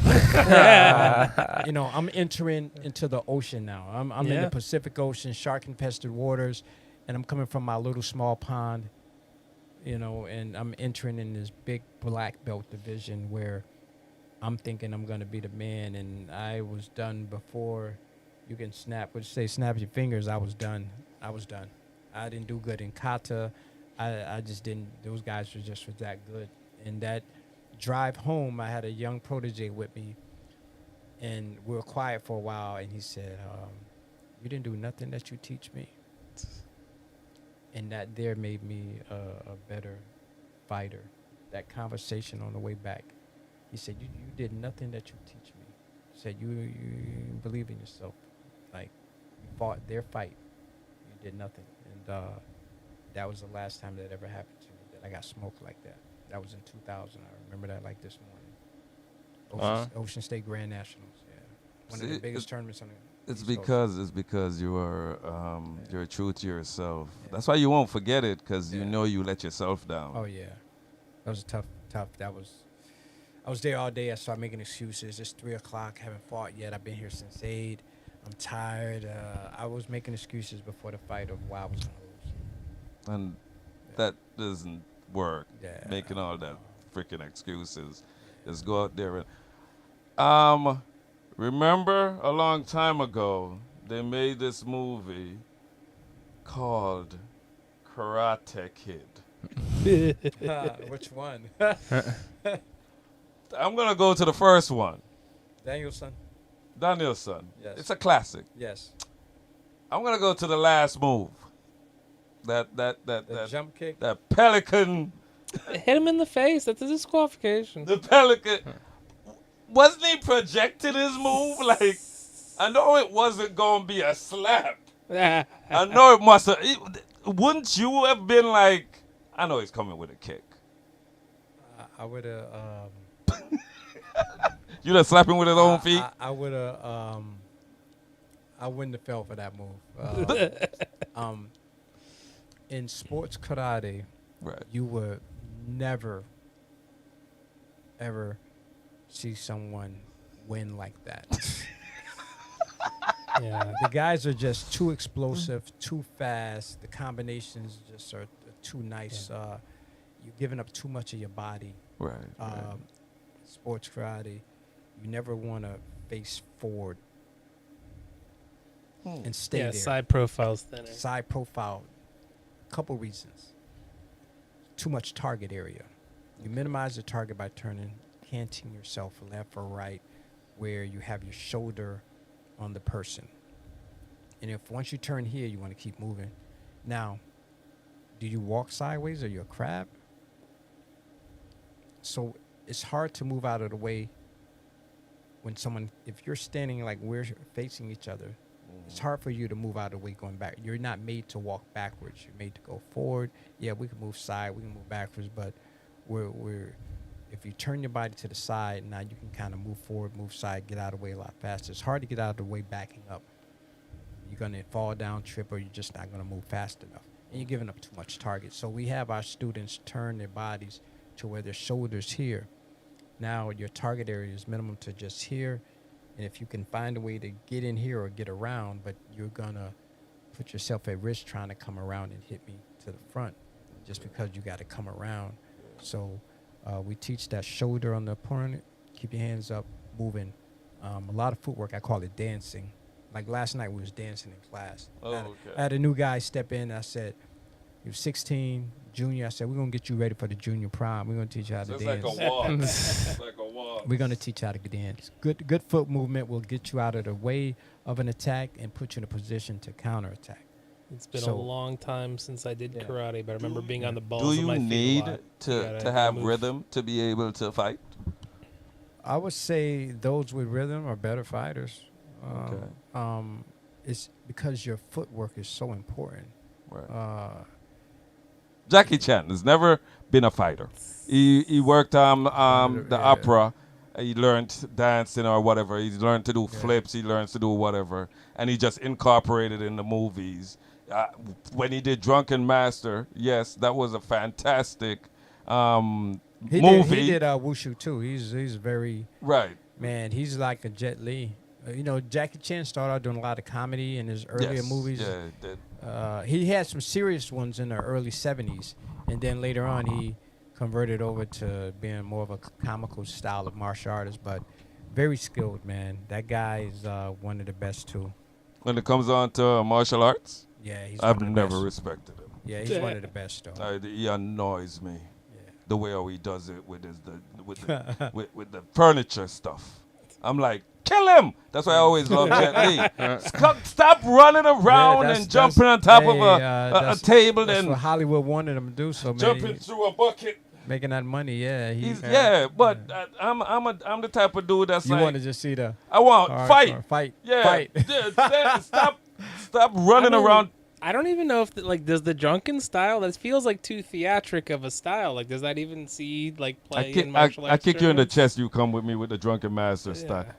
Because I mean, assuming it's even a style, it is a real form of okay. Yeah, so I mean, I feel like I understand the premise is to look unbalanced and make your opponent make mistakes. I guess would be the idea. You see, Professor Gatson respects every form of martial arts. Yeah. Yeah. That's what I'm getting from him. So Yeah. he will I'll not. rephrase the question. There haven't been a lot of drunken masters that taken home belts. Well, you won't see that in a fight match. It's not Gotcha. practical. Styles teaching you different things. Like Too say, the slow. balance. Too. Yeah, you won't see a practitioner actually go and try to fight. But just like when you see capoeira. The capoeira. Though it's, Yeah. you see folks, they actually, the movements and the flips and the kicks coming off the flips surprise you, man. It's very effective. It's also in a Street Fighter game. Remember the Jamaican? Yeah. He was doing Yeah. capoeira, which I'm like, DJ. we don't do that. DJ. His Yeah, name was DJ. It is Very effective. creative. Yeah, if you're good at it, you're good Guess at what it. his job was? You'll never guess. He was a cook. disc jockey. A cook. No, he was a DJ. Very close. He was DJ. decent. He was a DJ, right? Yeah, he was a Yeah, DJ. yeah, disc jockey. Yeah. It was very creative. They are so creative when it comes on to characters of color. Just like Man, this if it one. makes you feel better, DJ's mad broken in the new one, so like he's super good at least. In the new Street Fighter 6, right? Yeah, Oh he's yeah, good. He's that's super true. good. It should be. So what I'm hearing, this guy here, he's gonna come down, and he's gonna work with us on the mats. We're gonna show him some jujitsu. Yes, he wants And, to. yeah. We So this is Saturday. You will be so No, sore no. that first October day. I'm just 7th letting is you gonna know. be. October the 7th is the survival of Please the repeat fittest. it. East Hartford High School, October the 7th. Doors open at 7:30. Showtime about 8:30. What's going to happen at 8:30? We're going to do our self-defense, where you will see jiu-jitsu demonstrated with competitors. I got some guys coming from New York. Those are what you see on my Instagram. Those guys are from New York. They're very good. I was at a couple of their seminars. I was actually at one 2 weeks ago. I was in New York 2 months ago. Do you have to pay to go in? You guys won't have to pay. Okay, we're definitely coming down. You don't have to work, right? NY. I have it at 2. I got work at 2. You gotta work at Yeah, 2. you let me know the day before you're coming through. Some of y'all got some Jgsoma merch on. Oh yeah. You know what I did too is I pre-sold a lot of shirts, right? I pre-sold. Because I'd want one of those. I would buy This that here? one right Yeah, there. this one. How much is for that one This right one there? is priceless. This is the instructor jacket. Oh, okay. I want that one Yeah, right no, there. Yeah, the No, price no- is 30 years. Yeah, no, You got 30 years. Nobody has this one. No one? Nah, I always do something that no one has. Is there anything similar to that one? No? I mean the material. Nah. You got 1v1 for it. Nah. This is the one that I did special just for myself. That is beautiful, man. I like I it. like You know, Yeah. like what I did. Can't with even jump him, yo. He's gonna kick my ass. What I did with the T-shirts is, like I said, I pre-sold nearly 100 T-shirts, right? So I tell everybody that contributed to our success and promoting Oh our yeah, business. most definitely. When you wear our merchandise of the Yes. tournament and you come to the event, you don't pay to get in Oh. because you've Oh. already supported us. Oh, And I want the effect that you have at any this sports is one of the biggest support. of any sports game. When you go to whatever your favorite sport and that team, and when you go to that home arena, Right. you're wearing their merchandise. Yes, you do. You are. So what I've seen over the years of going to tournaments, that everyone wears their own school's merchandise to the tournament. That's normal. You wear your school stuff. I said, how do I get people to wear my merchandise of my event? Right. Because when I go to the events, they have the T-shirts on the table to buy. But if you buy a shirt, you buy it and put it in your bag. Yeah. So I said, well, how about if you buy it and you come to the tournament and you wear it, you don't pay to get in. It's free. So the key word is free. And everyone likes free stuff, you know. So they will pre. As you can tell. It makes sense. It makes So sense. now Yeah, you good. come to the tournament, you're wearing my shirt that you've already purchased. You've already supported me. Whether you come or not, you've supported me. Then if you do come, now you're there, and you get to walk in like a VIP. And, See, Professor Gatson, there is Smart, no dude. way I cannot help you to spread your message Yeah. and also help you to build your school, because one thing I believe in is self-defense. As you can see, I have a lot of weapons. Man, you got, hey, and if all fails, you got Batman over here. Right here. So 22 right here, baby. I've 22 is I've right seen here. your videos. That 22 is Wait, and we're planning to go to the backyard when hopefully when winter comes. Is that your backyard that I be seeing? Oh yeah, right. When we doing the bow and arrows and stuff. Oh yeah, back there. Yeah. It's very. Listen, humbled to be here, man. no man, me- we are humbled and very I'm always happy. excited about what other folks are doing. And when I came across your channel, I said, "Yo, this is my guy right here," because it popped up on my thing. Somebody you might know is on Instagram. Oh, yo, intrigued by the fictional stuff. I was always a cartoon guy, superheroes. My guy was Hulk. Hulk was my guy. Big, strong, massive, destroy anything. I love the Hulk too. The Hulk, but not him in his human form, but him in his Hulk form. Yeah. Spider-Man, Batman, Thor was all right. Captain America was all right, but the Hulk was like my guy, yo. He was amazing. Yeah, but Incredible, even. but like stuff like this stuff is Lead. amazing, man. Incredible. Yeah, we This is amazing, man. I started collecting 3 years ago, and I can't stop. Like I've always had comic books and stuff like that, but this is I feel like I'm holding on to certain nostalgia. Cause we just like how they have museums with paintings and statues. I call this my museum. You come in and I have Super Nintendo over there, the Street Fighter game. I don't know if you saw the. How much time does this guy spend on these games right here? This guy, Me? the professor. We're gonna call him the professor, man. Yeah. No. This boy right here is does AP classes. How old are you? 17. I'm 17. You go to school where? Hall High School, right across the street. Oh, wait, hold up. Are y'all the Warriors or something? Yeah, Titans now. Titans. Titans now. Was you the Warriors? Yeah, we were the Warriors. Yeah. Because it's too. Yes, yeah. The eye of Agamotto. You see this? like this, it's just stuff I know. My kids love. They Hey. grew up with it. Hey, you go downtown Harbor, walk around with that. Boy, you're gonna pull up on you so fast. Is that an emerald? Reverse time. Reverse. No. Oh shit! I'm getting shot. Nah, listen. As a kid, television was all we had. As far as entertainment, but we played in the streets. Yeah. We never was in the house, but when it came time to the television, we only had a couple of channels. Me growing up, I only had one. but fascinated by how times have changed and like with all the super, watching Avengers movies. Super Friends. Oh, dude, I used to watch the Super Friends. You couldn't Saturday morning, boy. You had to fight me to get off that television. So that's why, not a gamer, but I'm a kid at heart when it comes to fictional my guys, God, man. Have you seen the Spider-Man movies? Yeah, The Miles Morales. yeah. I was Oh, I was very happy to have Miles come into our lives because as a man of color, we don't have a lot of superheroes, and I know why.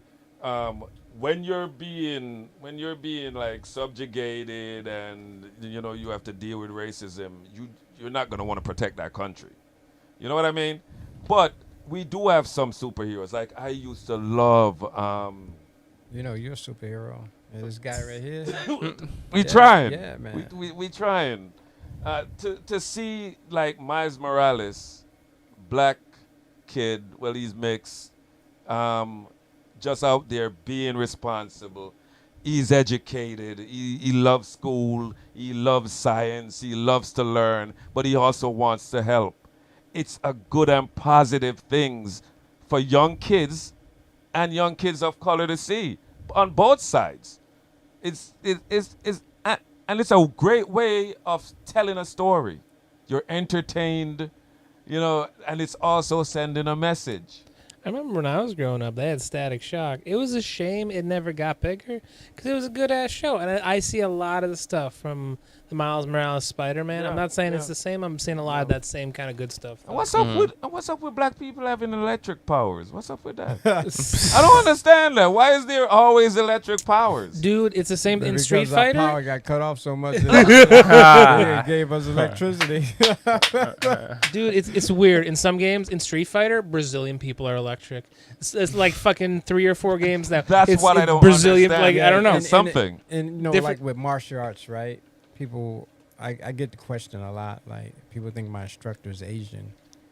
Oh, I get that more than anything. They think I say no, my guy is a black guy from New Jersey, Dr. Jones. Yeah, that's And you know, we have great martial artists that no one knows about. There's a history of East Coast martial art, especially that are black. That that are are the New York, New people of Jersey. color, yeah. There's so many that was incredible. You know, we know, Bruce Leroy, right? Yeah. That's about it. Now we had Bruce Leroy, but then Michael Jai White. See, Michael we come Jai back to White. what Michael Jai. They He won't did give him, Spawn. They won't give him a big time movie. Those are all like pretty much B-rated movies. Yes, They won't put him yes. on the big screen. I don't know why. Now, we had He wasn't Batman though. yep, and we Dark had Wesley Snipes. Wesley Snipes. He's ran- a straight Blade up was fighter he ran too. in some stuff with My dude had a compound. He had a Yeah. compound where he had people. He had a pretty much building an army.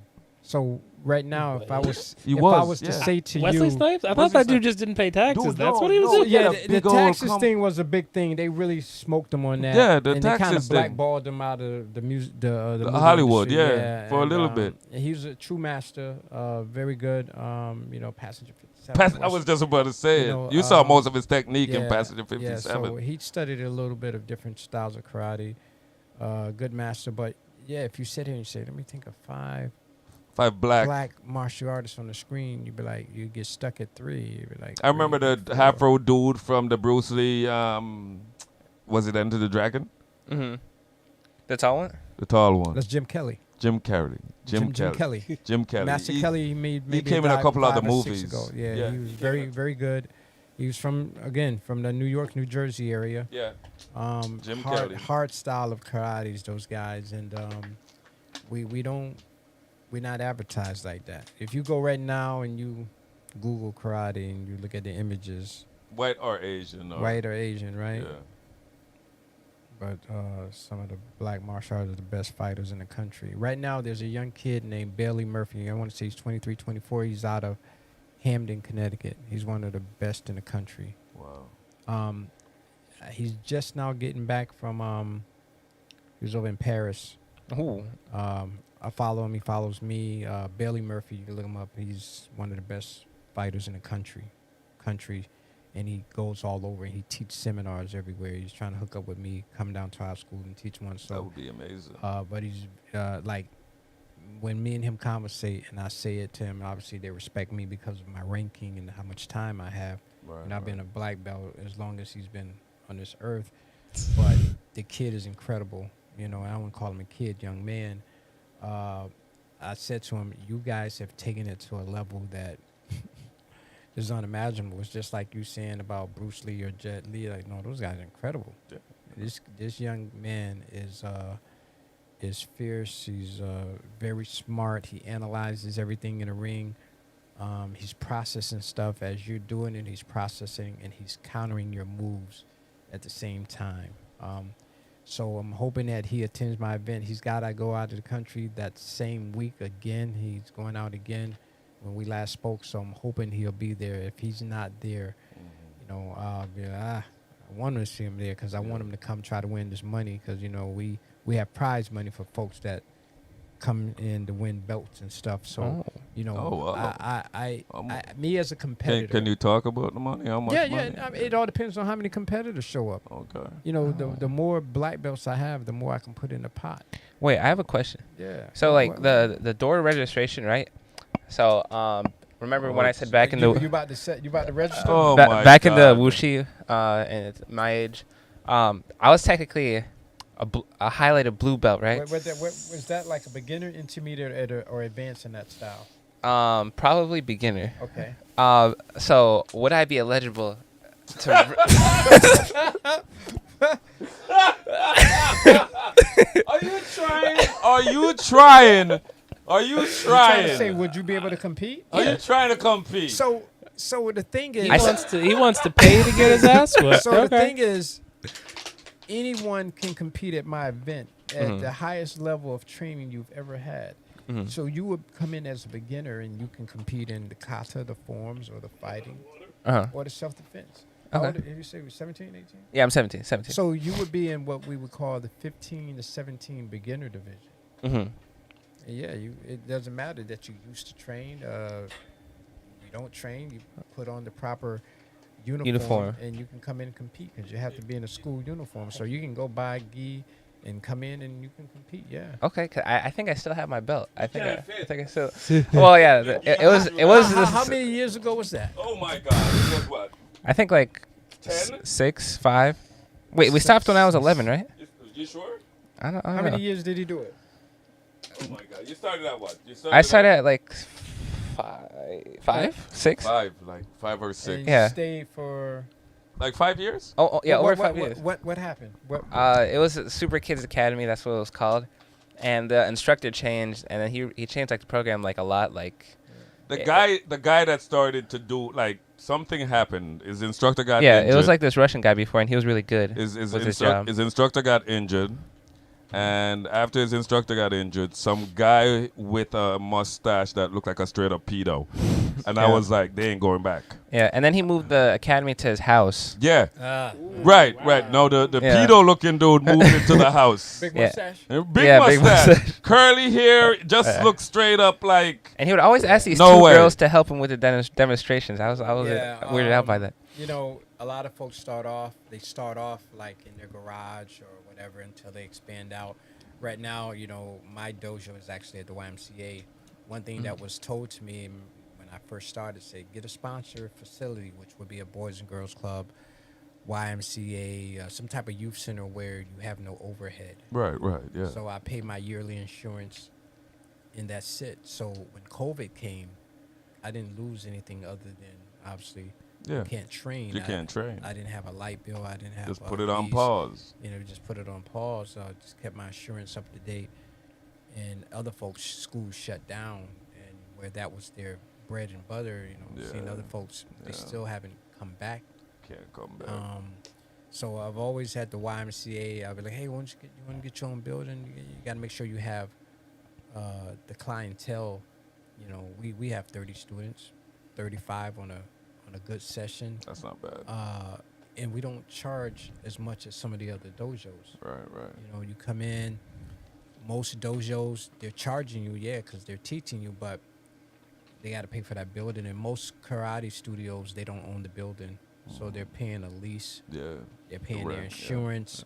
They got lights. They're paying heat. They may have a package deal, but they're trying to cover that overhead. And then the name on the building, sometime you're paying for it too. No. If anyone wants to, join up, is there a phone number, website, whatever? Yeah, Just you know, throw it out there. they can go to the East Hartford YMCA website. Look up the Jiu-Jitsu program. That's me teaching it. And you can sign up online. You know, call the East Hartford YMCA and you can sign up. That's the East Hartford YMCA, guys. 860-289-6612. 860-289-6612. Or you can go to the East Hartford YMCA website. You can sign up for the Jiu-Jitsu program and you'll come in and you'll see me. I have several instructors that's been doing this longer than me, actually. So very skilled, very knowledgeable.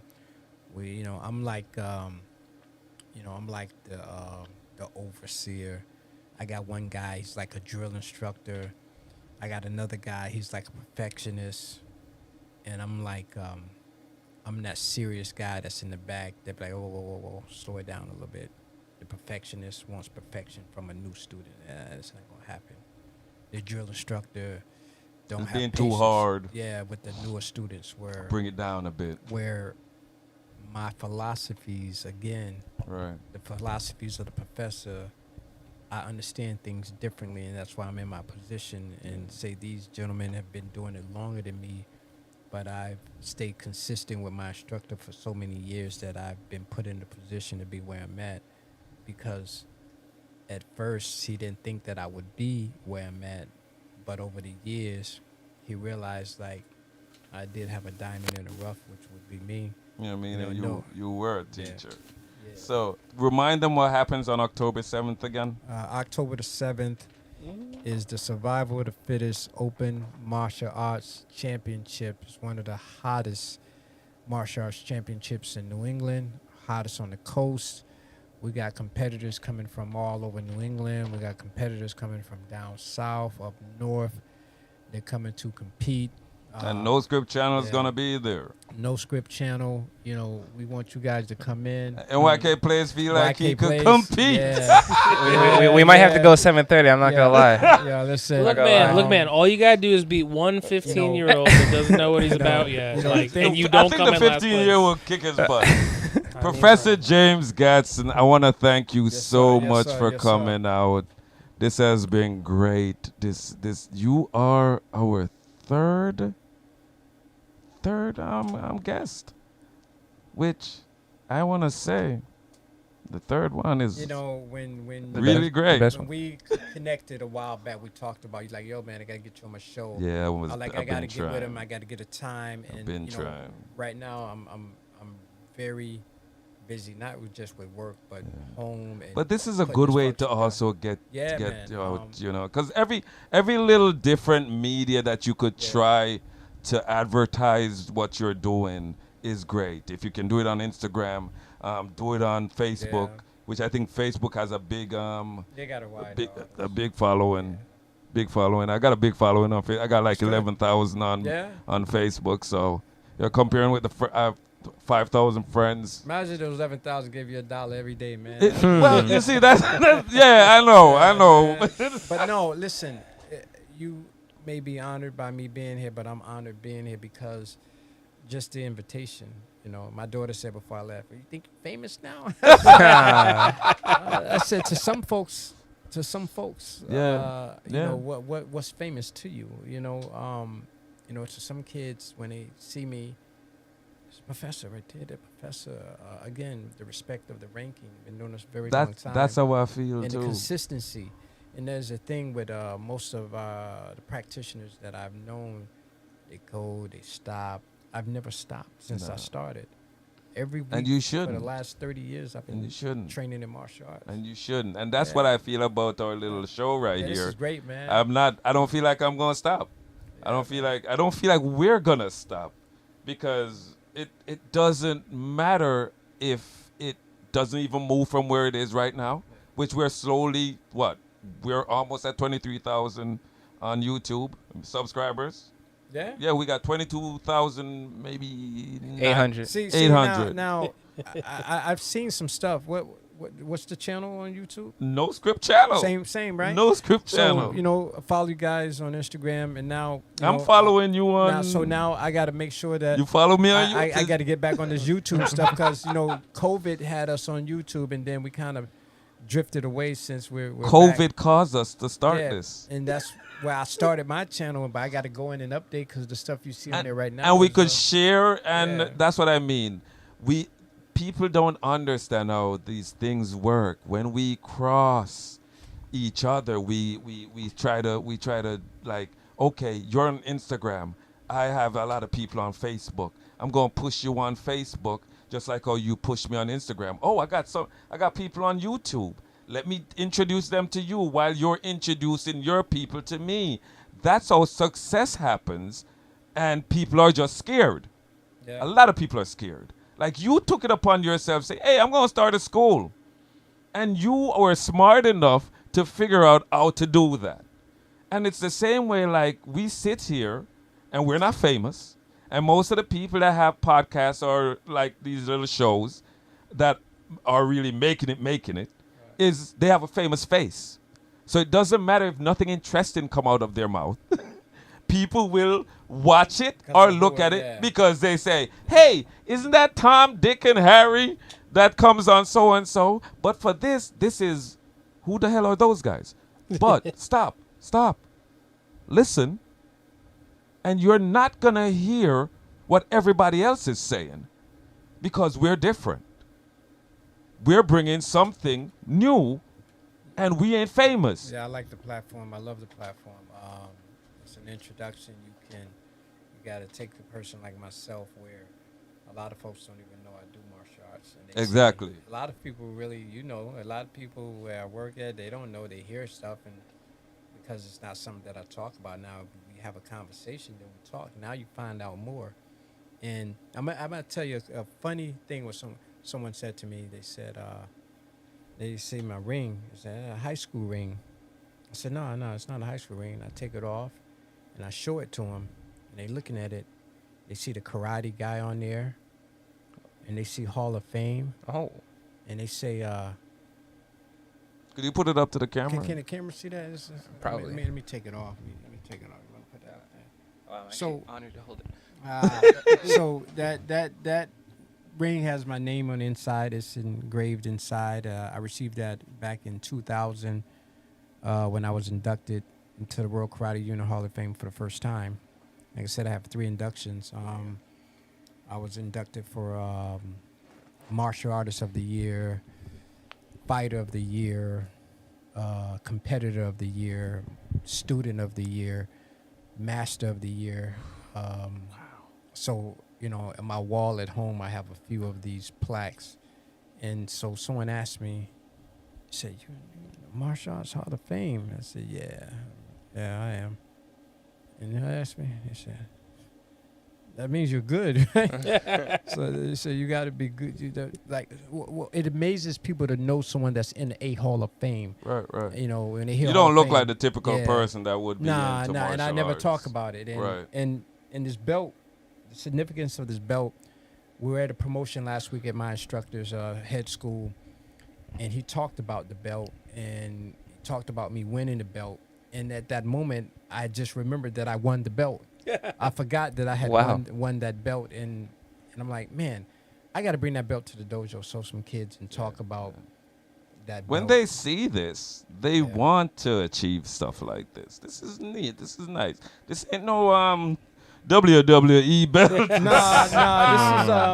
This was a broken toe and a black eye belt. Broken toe and a black. Yeah, I yeah. wanna hold it. Yeah, broken toe and a black eye belt right here. There's Yeah. some weight to this. Yeah, that's one of my prizes right there. My first grand championship as a black belt right there. The very first one I won is a black belt. So that's the importance of that. Thank Wow. Thanks for coming out, man. Thank you so much Thank for you. being on today. This has been great. Hey guys, Appreciate you guys. Thank you. we were just here with Professor James Gadsden. I think this was one of the best. Thank you for coming out. Yes, sir, it's a pleasure. Very well spoken. Thank you for the hoodie, I learned a lot the, today. the hat, the T-shirt. Yeah. Oh yes, and you get $30 in Brio. Man. Yes. It's right there. I think my NYK wife Place. gonna Did you love give that. it to him? Yeah, Did yeah. you give it to him? Also, hold on. There you go. You just gotta pull something off the shelf. Pull something off the shelf. This is a segment we just made. Where is Miles? Miles is hiding. So you know what? I had this. So when we first started, yes, we're finishing up, but If we knew you liked the Hulk, we probably could have gotten some. Yeah. Yeah, I have a shirt. Oh, wait. Right Oh, there. Wait. There you go. Yeah, I have a shirt that I wear quite often in the summertime with the Hawk on it.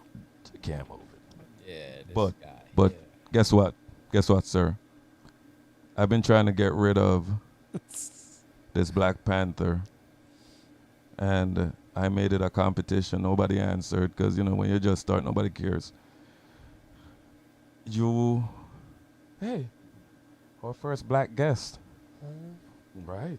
Yeah. Don't take it out the box. And the best one. Do not take this out the box because it's a Black Panther Legends. You put it down, whatever, sit on it for 20 years. You might get $2 for it. Thank you. Congrats, and sir. then you'll Thank be a you. supreme grandmaster. Thank you so much, That's the next step, man. Professor. Thank you. I really appreciate you for coming through. All right, guys.